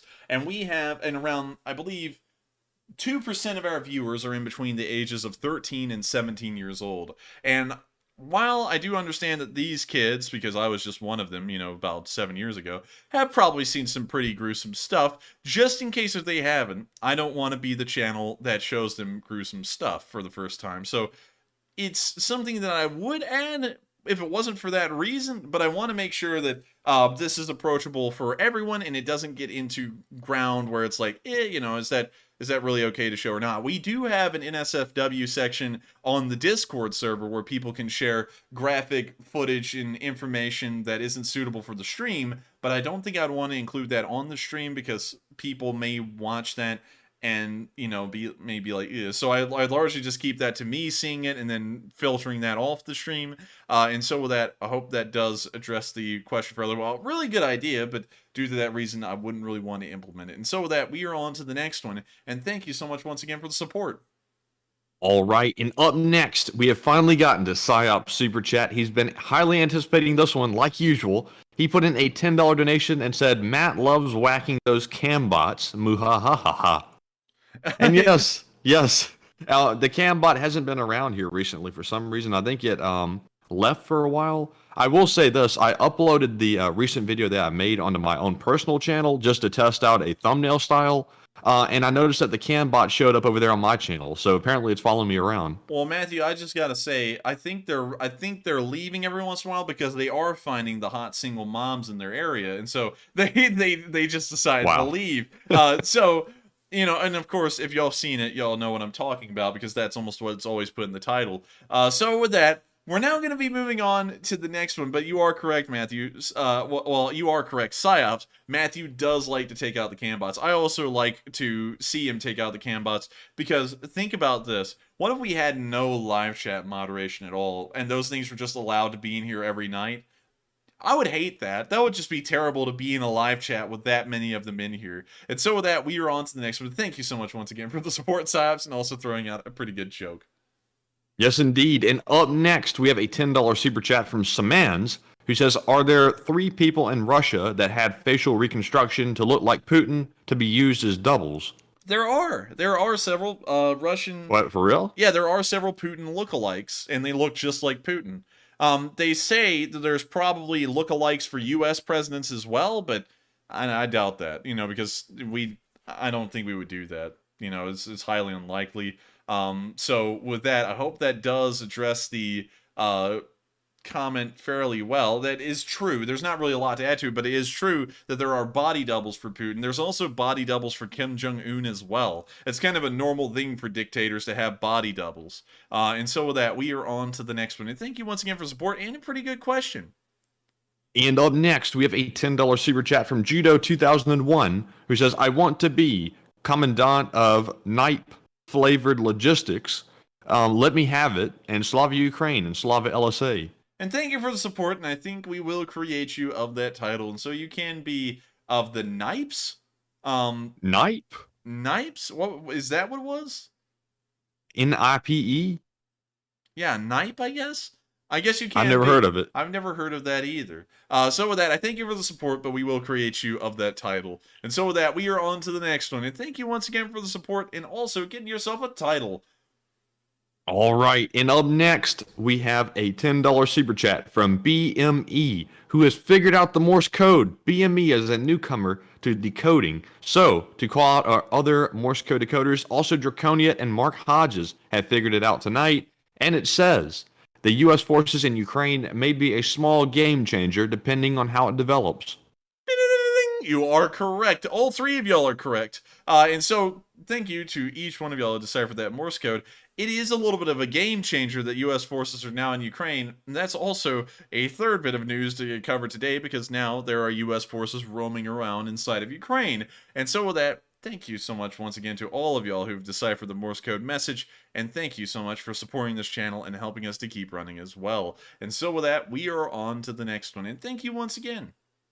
All right, and up next, we have a $10 super chat from Ultron Prime, who says, we all love what you do for Ukraine, and so do the many Ukrainians we talk to here. Slava Ukraine and Slava LSA from the 23rd Southern Brigade, signing out. P.S. Jax, Florida is... Wait a minute. Jax, Florida, as a city, is the same size as Kyiv. Jacksonville City? Jax. I believe that may be Jacksonville. Maybe. Jackson. Let's pull that up. Jacksonville population. 954,000. Kyiv population. 2.84 million. So, if it is Jacksonville, not quite. Kyiv is apparently 3 times larger. I think you're talking about in city area, how much area the city takes up. I believe it is a similar size. But in terms of population, it is a little bit smaller. Also, my mom lived in Jacksonville many decades ago, and she said that it was neat, but it wasn't really her cup of tea. I've never been there personally, though, to see it for myself, but still pretty cool to see. And also, got a massive rail yard here. Of course, every city has one, so I don't know why I'm acting like that's neat. Anyways, with that, we are on to the next one. Thank you so much once again for the support, helping this channel to keep on running, and also giving us something interesting to mill over. And with that, we are on to the next one, and thank you so much once again.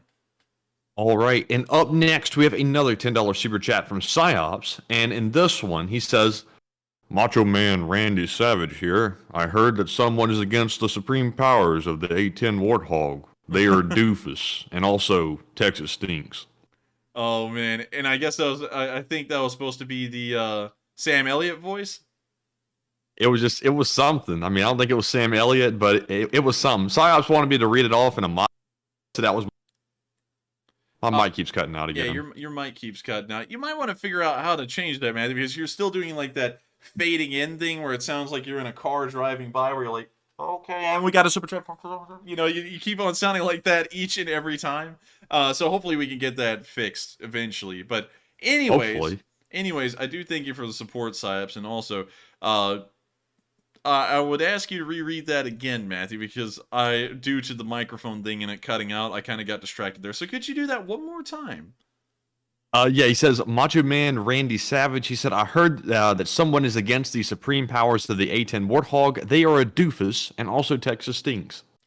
And of course, there are people who do not believe in the A-10. I'm one of those people. It depends on the circumstances of what is supporting the A-10 that doesn't really believe in it all too much. So I would be one of those doofuses, I guess, in that instance. And also, Texas does not stink. But PsyOps will let you all know that, so that way we can start a war in the chat. And so with that, thank you so much once again for the support, PsyOps. And with that, we are on to the next one. All right, and up next, we have a $10 super chat from, let's see here, Radzima, who says, multiple statements from Israel, Saudi Arabia, U.S., that Iraq might attack Saudi Arabia or Erbil, Iraq. Interesting. If Iraq attacks Erbil, that's not surprising because I believe the Kurds live in Erbil for the most part, so that won't be anything too shocking. They kind of do that normally in a way. The Iraqis kind of have a little bit of a weird thing going on because of how their borders have been drawn up over the years, where there's a decent amount of Kurds that live in the north. There's a majority, much like there are Catholics and Protestants, Islam is also divided in the same way in between Sunnis and Shiites. I forgot which one is the minority, but that minority is largely in charge of the country. And so that doesn't really bode well with the majority of the population. That's also what happened under Saddam Hussein. So if they attack Erbil, that's not too crazy. That's quite normal, actually. And then if they attack Saudi Arabia, oh, that's a tough one, because you see, we're not really on good terms anymore with Saudi Arabia, at least over the past few months. It appears that things are starting to change a little bit because the oil production isn't really coming in the way we want it to, and so now we're starting to see that there is a lot of freedom of speech and humanitarian crimes happening in Saudi Arabia that the United States is starting to talk about a little bit more lately. And so we might be going in there and liberating the locals like we do every single time the oil production starts to be put in jeopardy. And so with that, I thank you so much once again for the support and also letting us know that it does appear to be something that is developing, and we will try and keep an eye on it. And with that, we are on to the next one. And thank you so much once again for support and also sharing that with us. And also, I was thinking the same thing, but I see a ton of people in the live chat saying it's actually Iran. So is it Iran? So Iran is attacking Saudi Arabia? I think Iran was the place that we were being alerted to that they might attack the U.S. Well, attack the U.S. how? I mean, you know, it'd have to be like a terrorist attack. Like our troops over there. Oh yeah, that could probably happen. They'd probably fire off a missile at them. So I'm kind of confused as to what that super chat meant now, because I'm trying to. I think Rajma might have mistyped Iraq, or might have mistyped Iraq for Iran. Oh, okay. I'm sorry about that. And if that's the case, still moving on from Iran. So Iran, on top of Iraq, also attacking Erbil. Iran doesn't like Erbil either, and so they attack it on occasion. And also the Turks attack Erbil on occasion as well. All in all, I feel sorry for the Kurds, because the Kurds pretty much live in this little mountain range that goes through Turkey, northern Syria, and into Iraq. They get beat up by everyone because culturally they're not similar to really any of the other groups that are in charge in these countries. And so they get the short end of the stick all over the place. I feel sorry for them in that regard. And also, speaking of Iran attacking Erbil, that wouldn't really be out of the question either, considering that pretty much everyone attacks Erbil depending on the time of day. And so with that, thank you so much once again for the support. I hope that does address the comment fairly well. And with that, we are on to the next one. And thank you once again for the support. All right, and up next, we have a $10 super chat from Terrace Kulik, who says, Enforcer Matt, great job on the short video you uploaded to the channel on Monday. You were born to do those. And thank you so much, Terrace. That is really cool to hear the kind words, as always. And also, if y'all haven't noticed, I actually went back and changed the thumbnail and also tweaked the title just a little bit. I'm trying to figure out how to hit the algorithm really well. I'm still trying to, master that. It's really an art, like the art of falling from windows, but it's really an art, and I've been looking at all kinds of videos from everywhere trying to figure it out. Mainly Mr. Beast, because he's a legend at that, but maybe I can figure it out someday. Oh, okay. So I'm just letting y'all know, I watch a lot of Mr. Beast, not Mr. Beast's actual content on his channel, although it is somewhat interesting at times. He does make some interesting videos.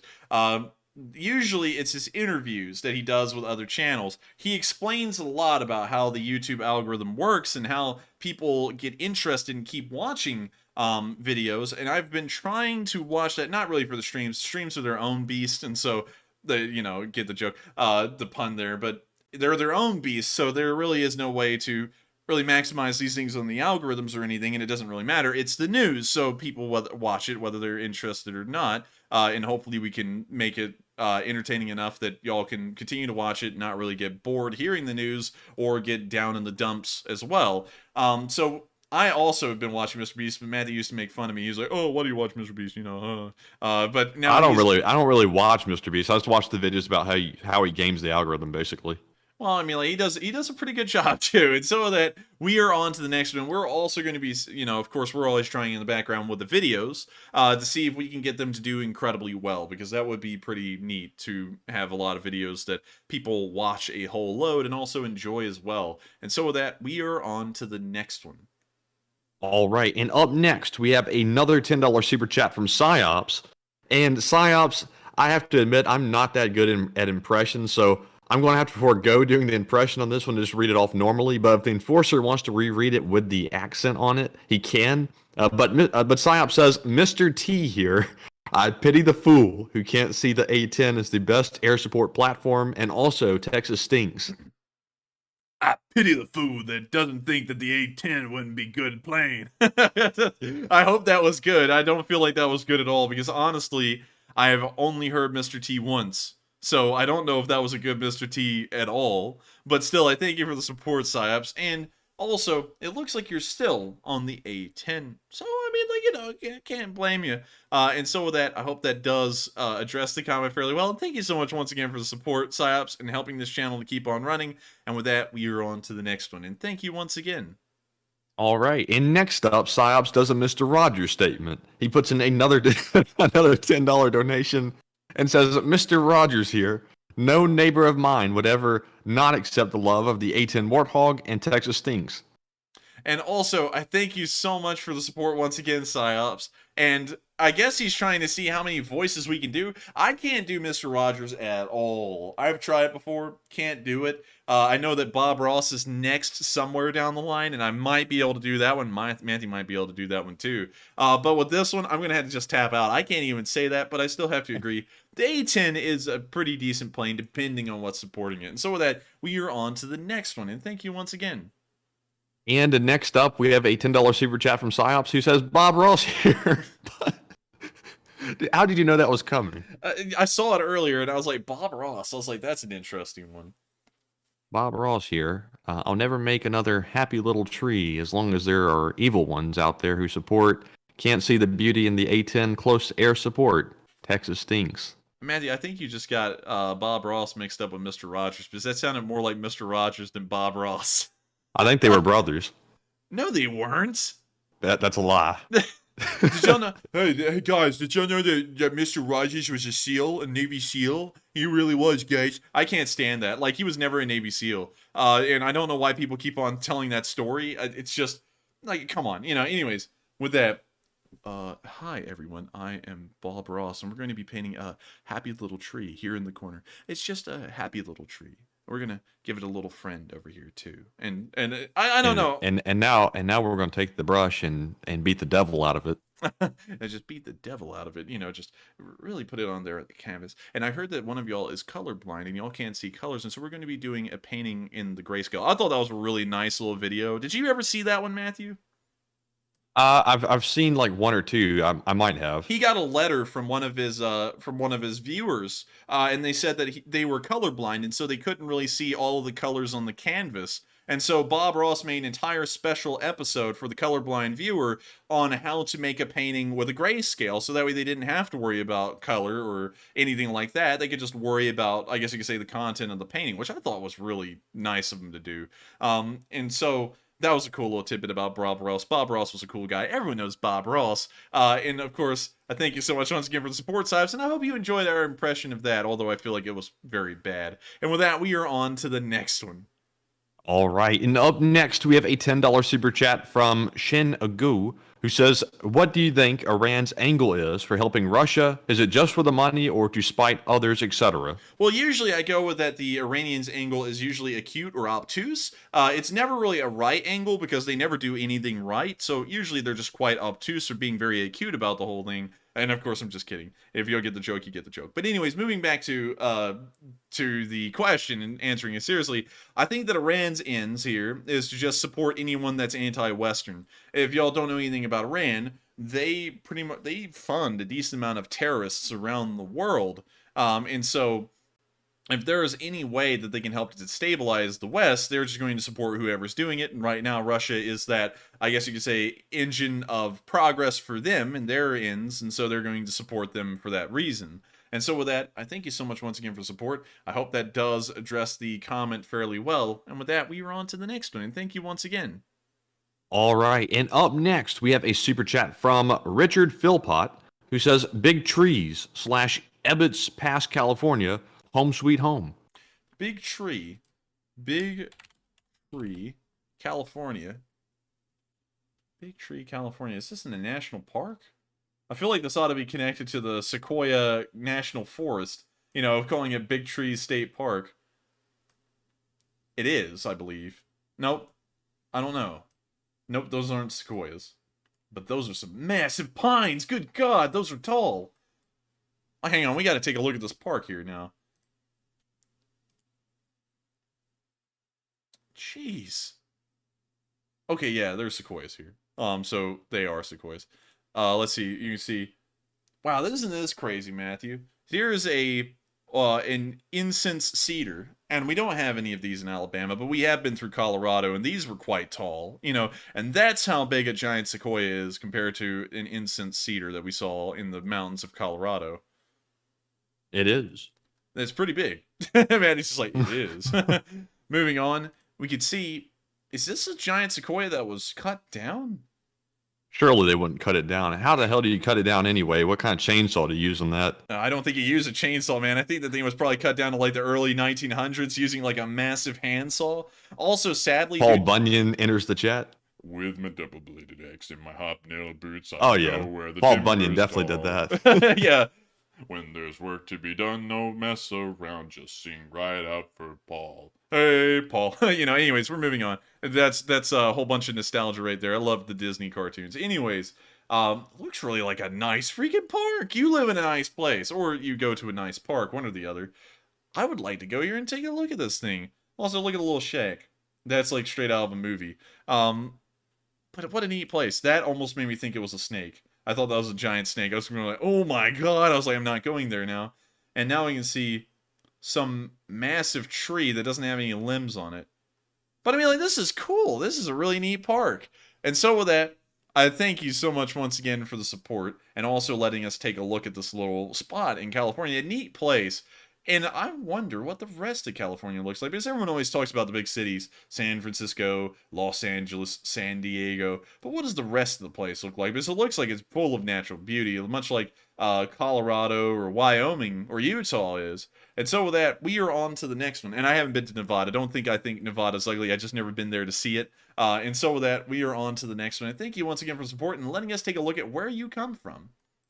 And also, newsflash, 16 hours ago via Reuters, Putin calls for modernization of Russian military weapons. A little too late, wouldn't you agree? Yeah, and also, isn't he in charge? Who's he asking to modernize them? Well, you know, he's got to have a fall guy for that. He can't sit there and take any kind of blame or make it look like he's going to take blame. So someone else is going to take the fall for that one. So that's like the CEO of a company saying this company needs to be turned around. Y'all need to fix that. Well, you know, that's what a lot of CEOs do on Undercover Boss.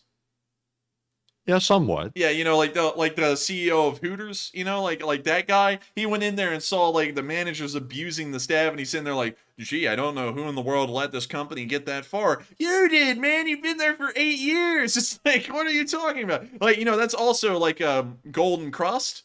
You know, like the guy who was the CEO for 12 years, and then he goes into the restaurant. They don't even have a cookbook. And he's like, I don't know who in the world let to get this far. It's like, you did, man. It's like, I don't even get some of those CEOs at all sometimes. But that's what Putin's doing right there. He's pulling an Undercover Boss. And so with that, we are on to the next one. And what a wild twist of events. Yeah, definitely. And up next, we have a $10 super chat from Callie J, who does not leave a comment and leaves just support. But we do appreciate it very much, Callie, and thank you as always for that support. Up next, we have a $5 super chat from Technical Fool, who says, another beer or two, have fun.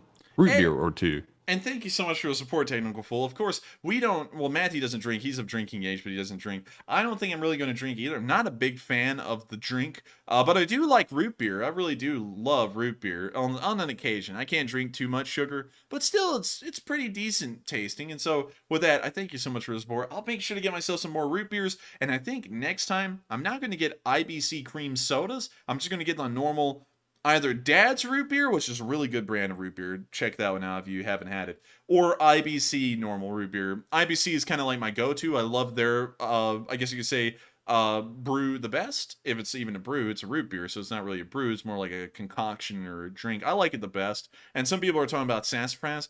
Apparently sassafras, it's the best tasting root beer there is, by far. If you ever get it, it can't be beat. But apparently sassafras can give you cancer. So it's kind of like a trade-off. You know, do you want the best tasting root beer on earth? It comes with cancer or not. So it's a really tough one for me because honestly, I'm a sucker for good flavors. So I have drank a lot of sassafras root beer before. But anyways, with that, we are on to the next one. And thank you so much once again for the support, Technical Fool, and keeping a root beer fund alive. All right, and up next, we have a $5 super chat from Marcus Burtonshaw, who says, is Russia building a new naval port in Balaclava?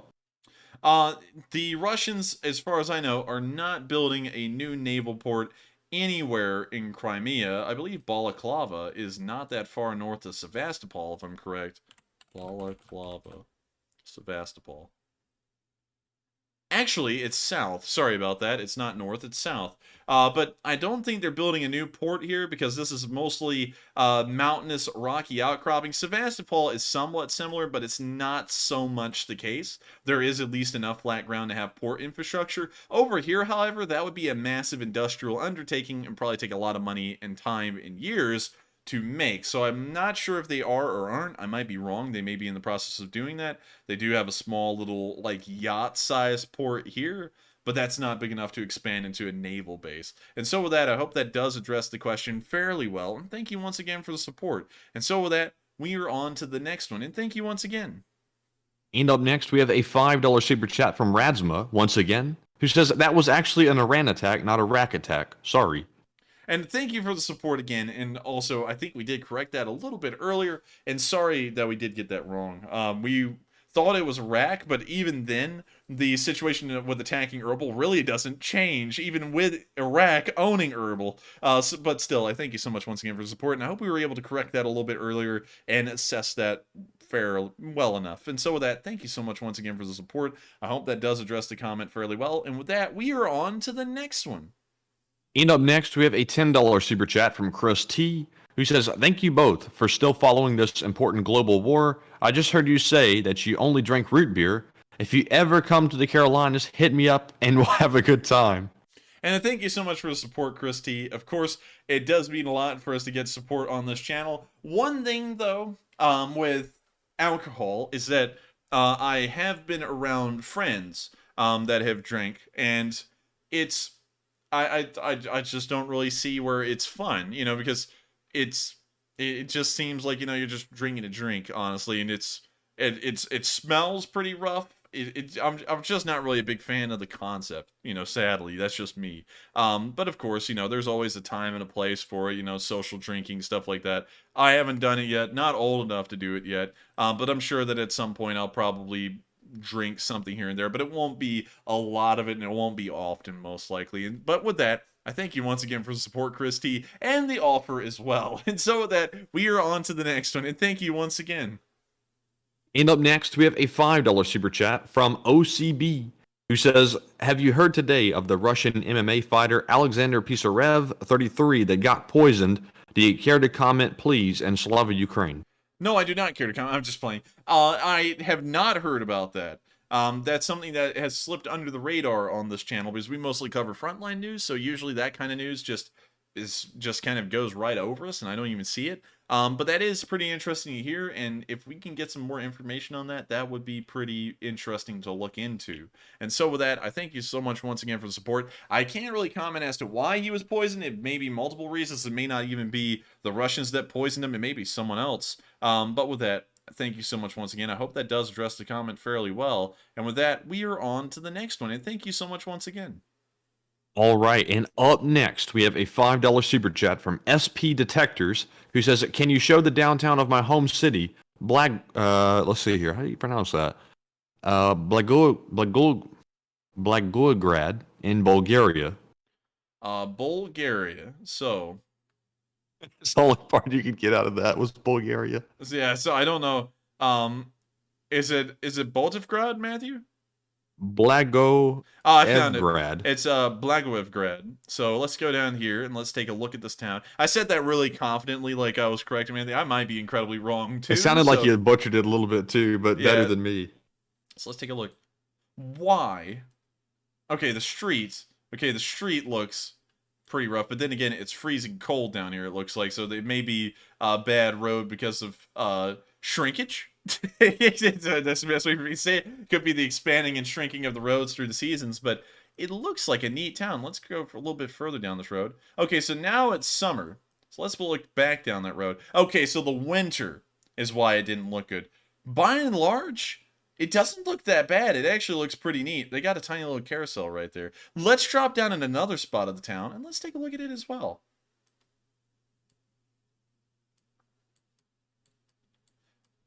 It doesn't look that bad, honestly, for Bulgaria, because there's one guy I knew, and he was from Bulgaria, and you know the guy I'm talking about, Matty. We won't name his name, but you know the guy I'm talking about. And so he came to America, and he said, "Oh, Bulgaria is a terrible place. They live in squalor, they live underground, they eat rats, and stuff like that." And you know, and I was like, well, I don't really believe that. This looks honestly quite all right for a normal place. It looks pretty fine. It looks pretty okay. Also, I like the little roundabout down here with all the nice flowers in it and stuff. And so with that, I thank you so much once again for the support and letting us take a look around your hometown of Blagoevgrad in Bulgaria, which is a really interesting country with a pretty neat history. And so with that, we are on to the next one. And thank you so much once again for the support, and I hope that was a good look at your town.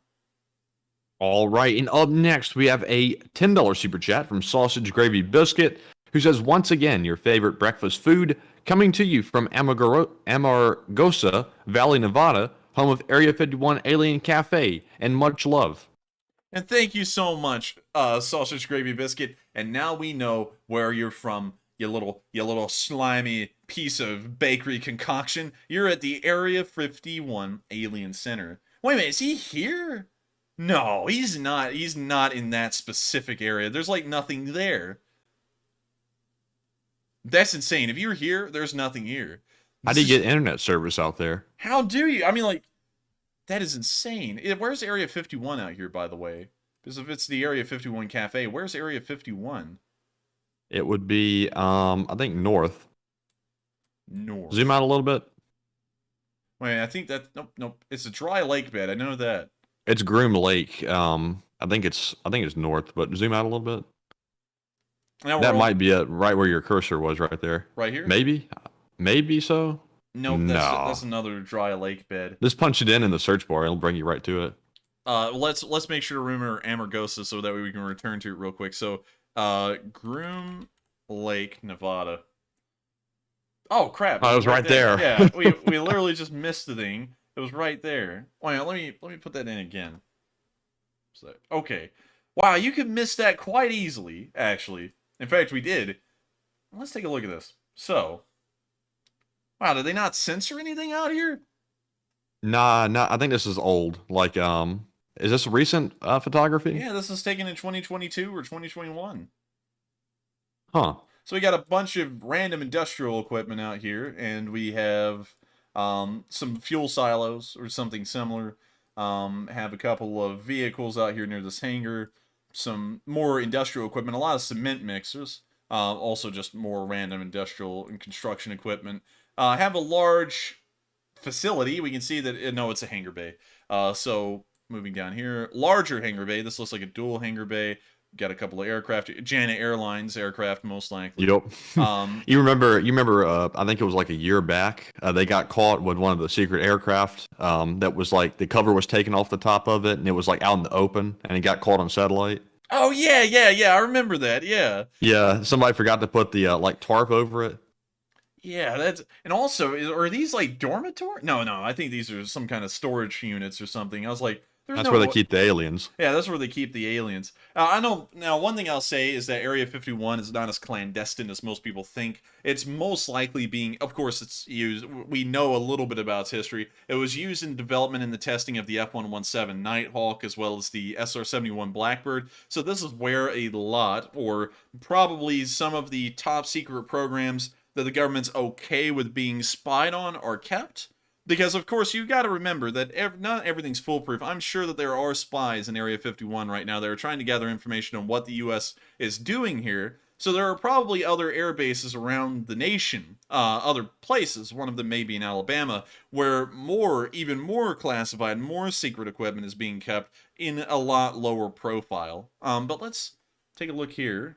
And also, I see everybody saying that most of the work's probably done underground. And yes, it has to be because with satellites, you completely blow OPSEC. They definitely don't work above ground. They definitely have some underground stuff going on. Well, we can see what appears to be an AH-64 Apache right here, as well as another AH-64. Or, it's really hard to tell because those square boxy exhausts looks a lot like an Apache, but this could also be a Black Hawk as well. It's really hard to tell because it's a shadow. More industrial equipment, more construction equipment. Of course, an extended runway, a massively long extended runway, of course, to test on. When you see that this part of the runway looks like it's not in great shape anymore, so I guess they don't have any reason to continue testing on that part, but the rest of it's being kept in good shape. By and large, although in some places it is looking a little sketchy now. But still, it's freaking bizarre, you know, like it's just a bizarre, weird place. Of course, anywhere that we don't know about it always fills us with great intrigue and many questions, as well as this thing. What in the world is even that?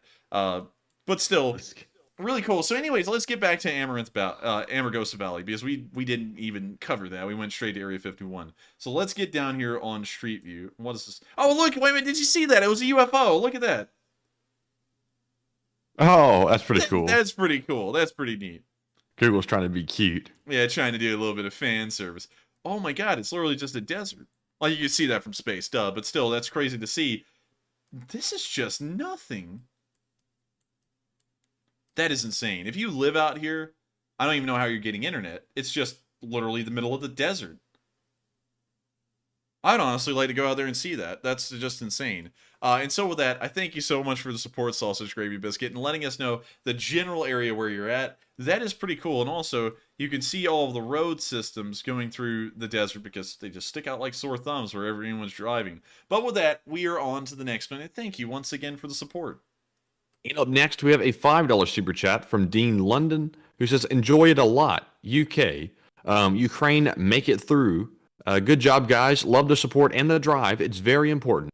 And thank you so much for the support and enjoying the channel. We try our best to make sure that the news is as good as it can be. We don't get everything right, but we try and get everything as accurate as possible. And so with that, thank you so much once again for support and enjoying this channel as well. And we're going to make sure to keep this thing running so that way y'all can keep on watching it and enjoying it. And thanks to y'all's support, it is possible. And with that, we are on to the next one.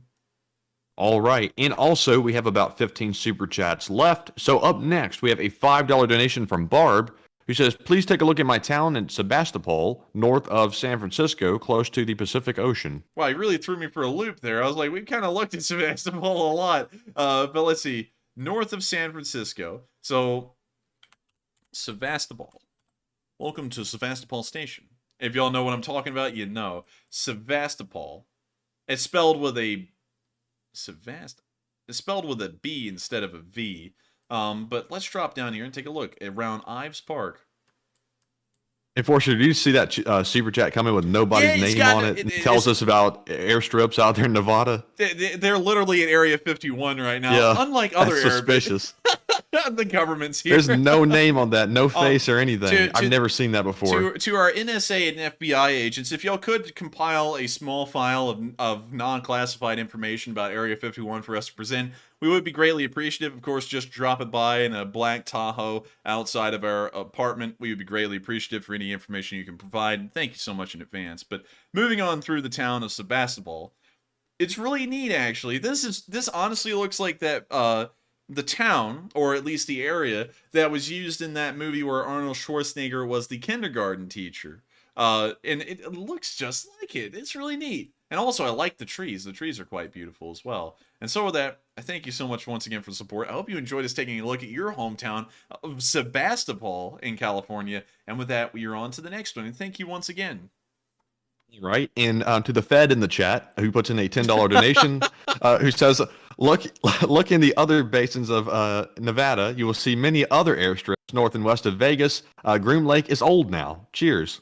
Thank you so much to the unknown viewer who doesn't even have a profile picture, who is telling us all of this information about the air bases. Maybe you ought to chill before the NSA gets on your case there, pal. But anyway, moving on from that, let's go north of Vegas to the dry lake beds.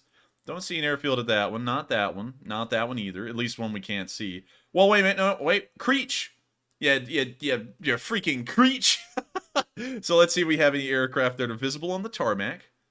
It appears that we don't on this side. Let's go up here to this ramp. No, we don't either up here. That's very interesting, and that's incredibly odd as well. Usually, you do see aircraft on satellite image. If they are there, you will see them, and we don't see them at Creech Air Force Base. However, one thing I will say is that it appears that an interstate goes right through it. Once again, they got the UFO. So yeah, they're not... Well... No, they wouldn't, because this is so close to an interstate that someone could just run by and snip pictures of a... classified aircraft that was taken off from there, so highly unlikely that they would use that. You know something, Matthew, speaking of which, due to that anonymous viewer who threw in a super chat, we don't even get their account name. I wonder how many, like, FBI, CIA, and NSA viewers there are, because that would be funny to just get a number on that. But anyways. Yeah, and look at the amount of the super chat. You know where the name usually goes for a viewer? Like, yeah, the amount is in the same spot as the name. Like, it's like the code's been altered. Yeah, that's just really odd. Like, that's just a really odd... And Sausage Gravy Biscuit just talked about Creech and then Tonopah as well. Let's pull up Tonopah. I think Area 51 is an extension of Nellis, by the way. I believe it is. I believe that is correct. So let's go to... Okay, well, that just gives us everything in the area. Thank you, Google. Let's do air bases, Tonopah. Here we go, Tonopah Airport. But there's nothing out here. It looks like a largely abandoned air base, if this was one. We can also see a speedway that they built alongside it as well. Oh, Tonopah. Wait a minute, that is the airport. And then Nellis. So let's go check out Nellis. And then Nellis, of course, is in Las Vegas. I had to make sure on that one. And you can see here, and this is something that's important to note, if there is a plausibility of classified aircraft being used somewhere, you'll notice that they will show absolutely no aircraft on the tarmac. But here at Nellis, you can see some L-39 Albatrosses. You can also see what appears to be Sepcat Jaguars out here on the tarmac, as well as an F-22, two F-15s, and an A-10. And then moving further on down, we can also see some F-16s. These look like aggressor F-16s used for, I guess you could say, simulating enemy aircraft, because they have some very wacky camos on them. And we can see a KC-135. So you can see there at Nellis, they're not really keeping a lot of classified stuff there, also because it's in an urban area, so it's really hard to keep stuff under wraps there. But still, pretty interesting to talk about. And also, thank you to the anonymous NSA, FBI, or CIA viewer who sent in the $10 super chat and letting us know about that. And so with that, we are on to the next one, and thank you once again. All right, and up next, we have a super chat from Mr. Lunchtime, who puts in a $5 donation of lunch money and says, "Yesterday, I had a dream that the war in Ukraine was over and all the LSA gathered at Enforcer's house to celebrate. I realized it was a dream and got sad." Oh, come on, don't get... Is that saying goes, it's way too cliche at this point. Don't cry because it's over. Smile because it happened. I find that to be too cliche at this point, but it's still, I thank you so much for the support, and I hope that does address the comment fairly well. And with that, we are on to the next one, and thank you once again. All right, and up next, we have a super chat from Final Countdown, who says, "Please search Comanche, Oklahoma." Comanche, Oklahoma. And also, we're starting to run low on time as well. We are, but we will pull that up. Comanche, Oklahoma. What's up, my Oklahomies? So let's drop down here and take a look at this town. It's a quiet Oklahoma town for the Oklahomies. But yeah, I mean, like, it looks like, actually, this is quite nice. This is a lot greener than I thought Oklahoma would be.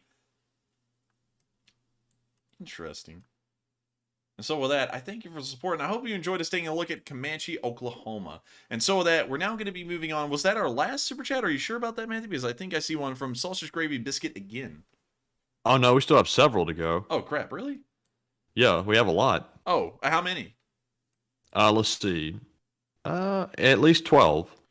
Oh, goodness. Okay, and so with that, we're going to have to start cutting down the response times because we are starting to run where we're probably going to be going well over time tonight. And so with that, we are on to the next one.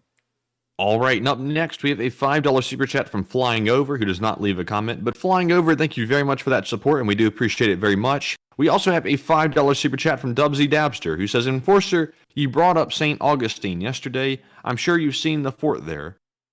I believe I did in passing one time, but I don't remember it all too well, and sadly, I can't look at it right now due to time limitations, but I do thank you so much once again for the support, and I will try and take a look at that after stream. And so with that, we are on to the next one, and thank you once again for the support. All right, and up next, we have a super chat from Judo2001, who puts in a $5 donation and says, my title was supposed to be Commandant of Nipple-Flavored Logistics. Oh. You will not have that title. I revoked the title. That is one thing. That's one joke that we don't really want because while it did happen and it was a funny slip up, it is kind of it's kind of a joke that's a little out there in a way. But I do thank you for the support. I hope that does address the comment fairly well. And if you want the title, you can have it, but still, it is quite an odd title. But with that, we are on to the next one. And thank you once again. And up next, we have a $10 super chat from NorCal Socks, who says, try my home, Roseville, California. A fun fact, they taught us in school that we are targeted by the Russians for nuclear strike because of our railroad junction.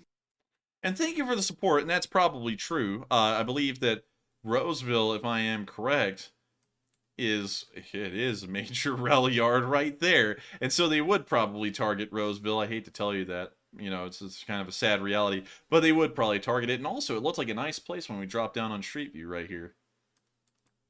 Yeah, that's really nice, actually. It's like 1950s suburban America, isn't it, Matthew? Somewhat, yeah. Yeah, kind of. And so with that, I thank you so much once again, NorCal Sox, for the support. I hope you enjoyed us taking a look at your hometown of Roseville, California. And with that, we are on to the next one. And thank you so much once again for the support and helping this channel to keep alive. All right. Excuse me. Dang. All right. Up next, we have a $5 super chat from Marcus Burtonshaw once again, who says, please check Naval Times regarding Balaclava. It used to be a Cold War submarine base. And thank you for the support. I will try and look into that a little bit, but due to time restraints tonight, I don't think we can. But thank you so much once again for the support, and I hope that does address the comment fairly well. And with that, we are on to the next one. And up next, we have a €5 donation from Sharky, who says, thanks for the stream, guys. I love you. And I thank you so much for the support as well, Sharky. And I love all of my viewers. All of y'all are incredible people. Y'all, I of course, thank y'all so much for watching. And I thank you so much, Sharky, as well, along with everyone who supported us tonight for helping this channel to keep on running. Without y'all, this wouldn't be possible. And so with that, thank you so much once again. And we are on to the next one. And up next, we have a $3 super chat from Alan Sanderson, who says YouTube giving donations are only tax deductible in the US and parts of Canada. I wonder if this is why I cannot donate in Australia. And real quick, I am not 100% certain of this fact, but from what I've seen in passing, it looks like there's legislation in Australia that prevents outside donations to outside fundraising for some kind of corruption purposes or something like that. It has something to do with accountability, but it's something in Australia in their laws that prevents it. And so with that, I hope that does address your question fairly well. And we are on to the next one. And thank you once again for the support. And up next, we have a $2 super chat from Dupper Bob and a $2 super chat from Pubbin, who do not leave a comment. But thank you very much to both of you for the support. And moving right along, we have another $2 super chat from Pubbin, who says, this is great. And I thank you for the support, Puffin. And also, you are great as well. And thank you so much for supporting this channel and helping us to keep it running. And so with that, we are on to the next one. And thank you once again. And up next, we have a $2 super chat from Kieran Whitefield, who says LSA. And LSA, you left that hanging, man. I thought there was more to it. And thank you so much once again for the support and LSA. And so with that, we are on to the next one. And thank you once again. All right, and up next, we have a... let's see here. I can usually type and talk at the same time, but my mind is starting to go a little bit. So now moving on to the super chat, we have a $2 donation from GNF, who says, did you hear about Iran possible invading Saudi? I did hear about that a little bit earlier, thanks to a super chat, but I don't know if that would logistically be possible, but that would take a massive breakdown that will probably have to happen on another day. So with that, I thank you for the support. I hope that does address the comment fairly well, and we are on to the next one. And up next, we have a $2 super chat from Phillips Fixes. And also, Philip, is that your street address? Because I don't want to read that off if it is, because that could lead to bad things. Let's see. Philip, I'm going to have to err on the side of caution, because really bad things can happen if we read off a street address and it leads to somebody's house. But we will check it out after the stream personally and see what you're talking about. But thank you very much for the support. And moving right along, we have a $2 super chat from Sausage Gravy Biscuit once again. And it was that super chat that said Creech Air Force Base, Tonopah Air Force Base, and also Nellis. And thank you for the support. We did already cover that one a little bit earlier, but thank you so much once again for helping this channel to keep on running and also giving us the names of some of those air bases. And so with that, we are on to the next one. And thank you once again.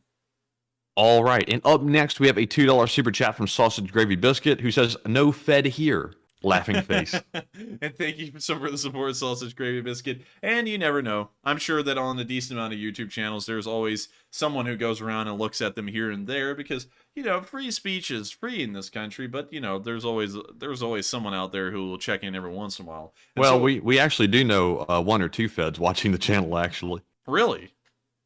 Oh, yeah. Remember, you know one of them. Oh, yeah. Okay. Yeah, I do. Okay. And so with that, we are on to the next one. All right. So up next, we are moving on to our live chat questions. And Enforcer, due to time constraints, how many do you want to answer? We're going to answer 5. I would do 3, but I don't want to, you know, just leave the live chats being so little. So we're going to answer 5, but we're going to have to make the answers a little bit quick because we are starting to run a little overtime. At this point at the night, 3 hours and 30 minutes in, this is when we start to consider the stream going in overtime by a decent amount. So we're going to have to answer them a little bit quickly, but we will answer 5.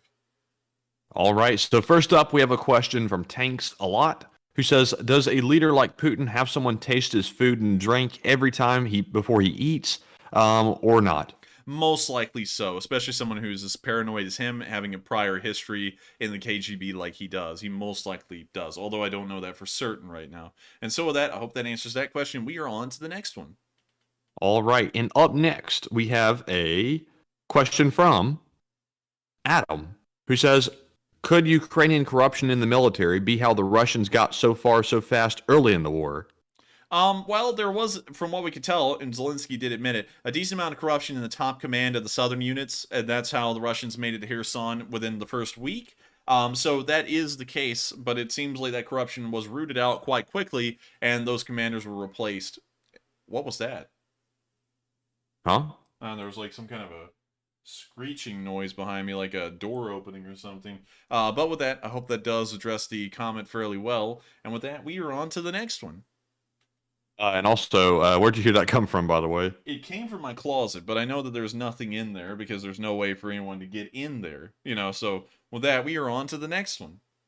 Well, just send them my way if there's somebody in the closet. I can take care of that. But anyways. Hey, you in the closet. I need you to come right Oh, hell, don't do that. Oh, My whoa, God, hey, you scared the hell out of me. Did you hear that? Is it, don't joke like that. No. I just heard something slam. Wait, do you hear that? There's like someone screaming. Hang on, y'all. Yeah, it's all good to send them in here if there's somebody in there for real. Dang, it sounds like there's like a fight going on in the thing next door. What are they saying? Can you hear anything? I don't Are they know. yelling at us or are they yelling at each other? I don't know.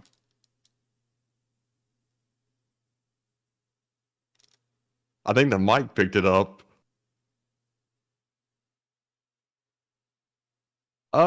I think we might want to go check on that. I don't know. Is it the front door? I don't know, but let's see here. 907 Pike, Alaska said, "Get the strap just in case." Don't worry about that, man. I got that covered. It's Alabama. But you know, honestly, you know, Enforcer, we might want to check that out because it sounds like something was going on. Well, real quick, let's round out the stream and then we'll go check because we don't want to keep everyone hanging. All right, so let's see here. Do you want to answer just one more? Because I think we need to go check that out like right now. Yes, we'll just answer. Sounds like somebody's at the front door. Yeah, we'll just answer one more. I hope y'all understand. So with that, what's the last question? All right, and the last one goes to Thomas O'Hanlon, who says, Enforcer, did y'all see the video of the Russian missile that made a U-turn over Ukraine back towards where it came from? That's a pretty good one. We did not, because that's physically not possible. Although if you're talking about a surface-to-air missile, we did see that one. And so with that, I hope that does address the comment fairly well. And with that, we're going to be rounding out tonight's stream. I thank y'all so much once again for watching. If y'all did enjoy, please make sure to like, comment, and subscribe while we go check out what is going on around us, because I don't know what's going on. And so with that, I hope y'all have a great night. Please stay safe. Make sure to check out tomorrow's stream, and I'll see you all tomorrow at 10 p.m. Eastern Time to cover the next 24 hours of the war in Ukraine. Good night, everyone. Take care, and I'll see y'all then.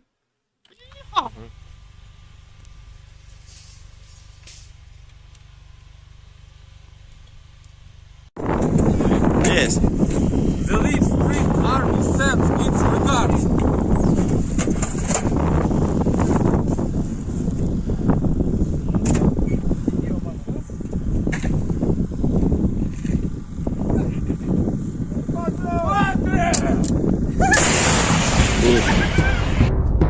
Ще не вмерла України ні слава, ні воля.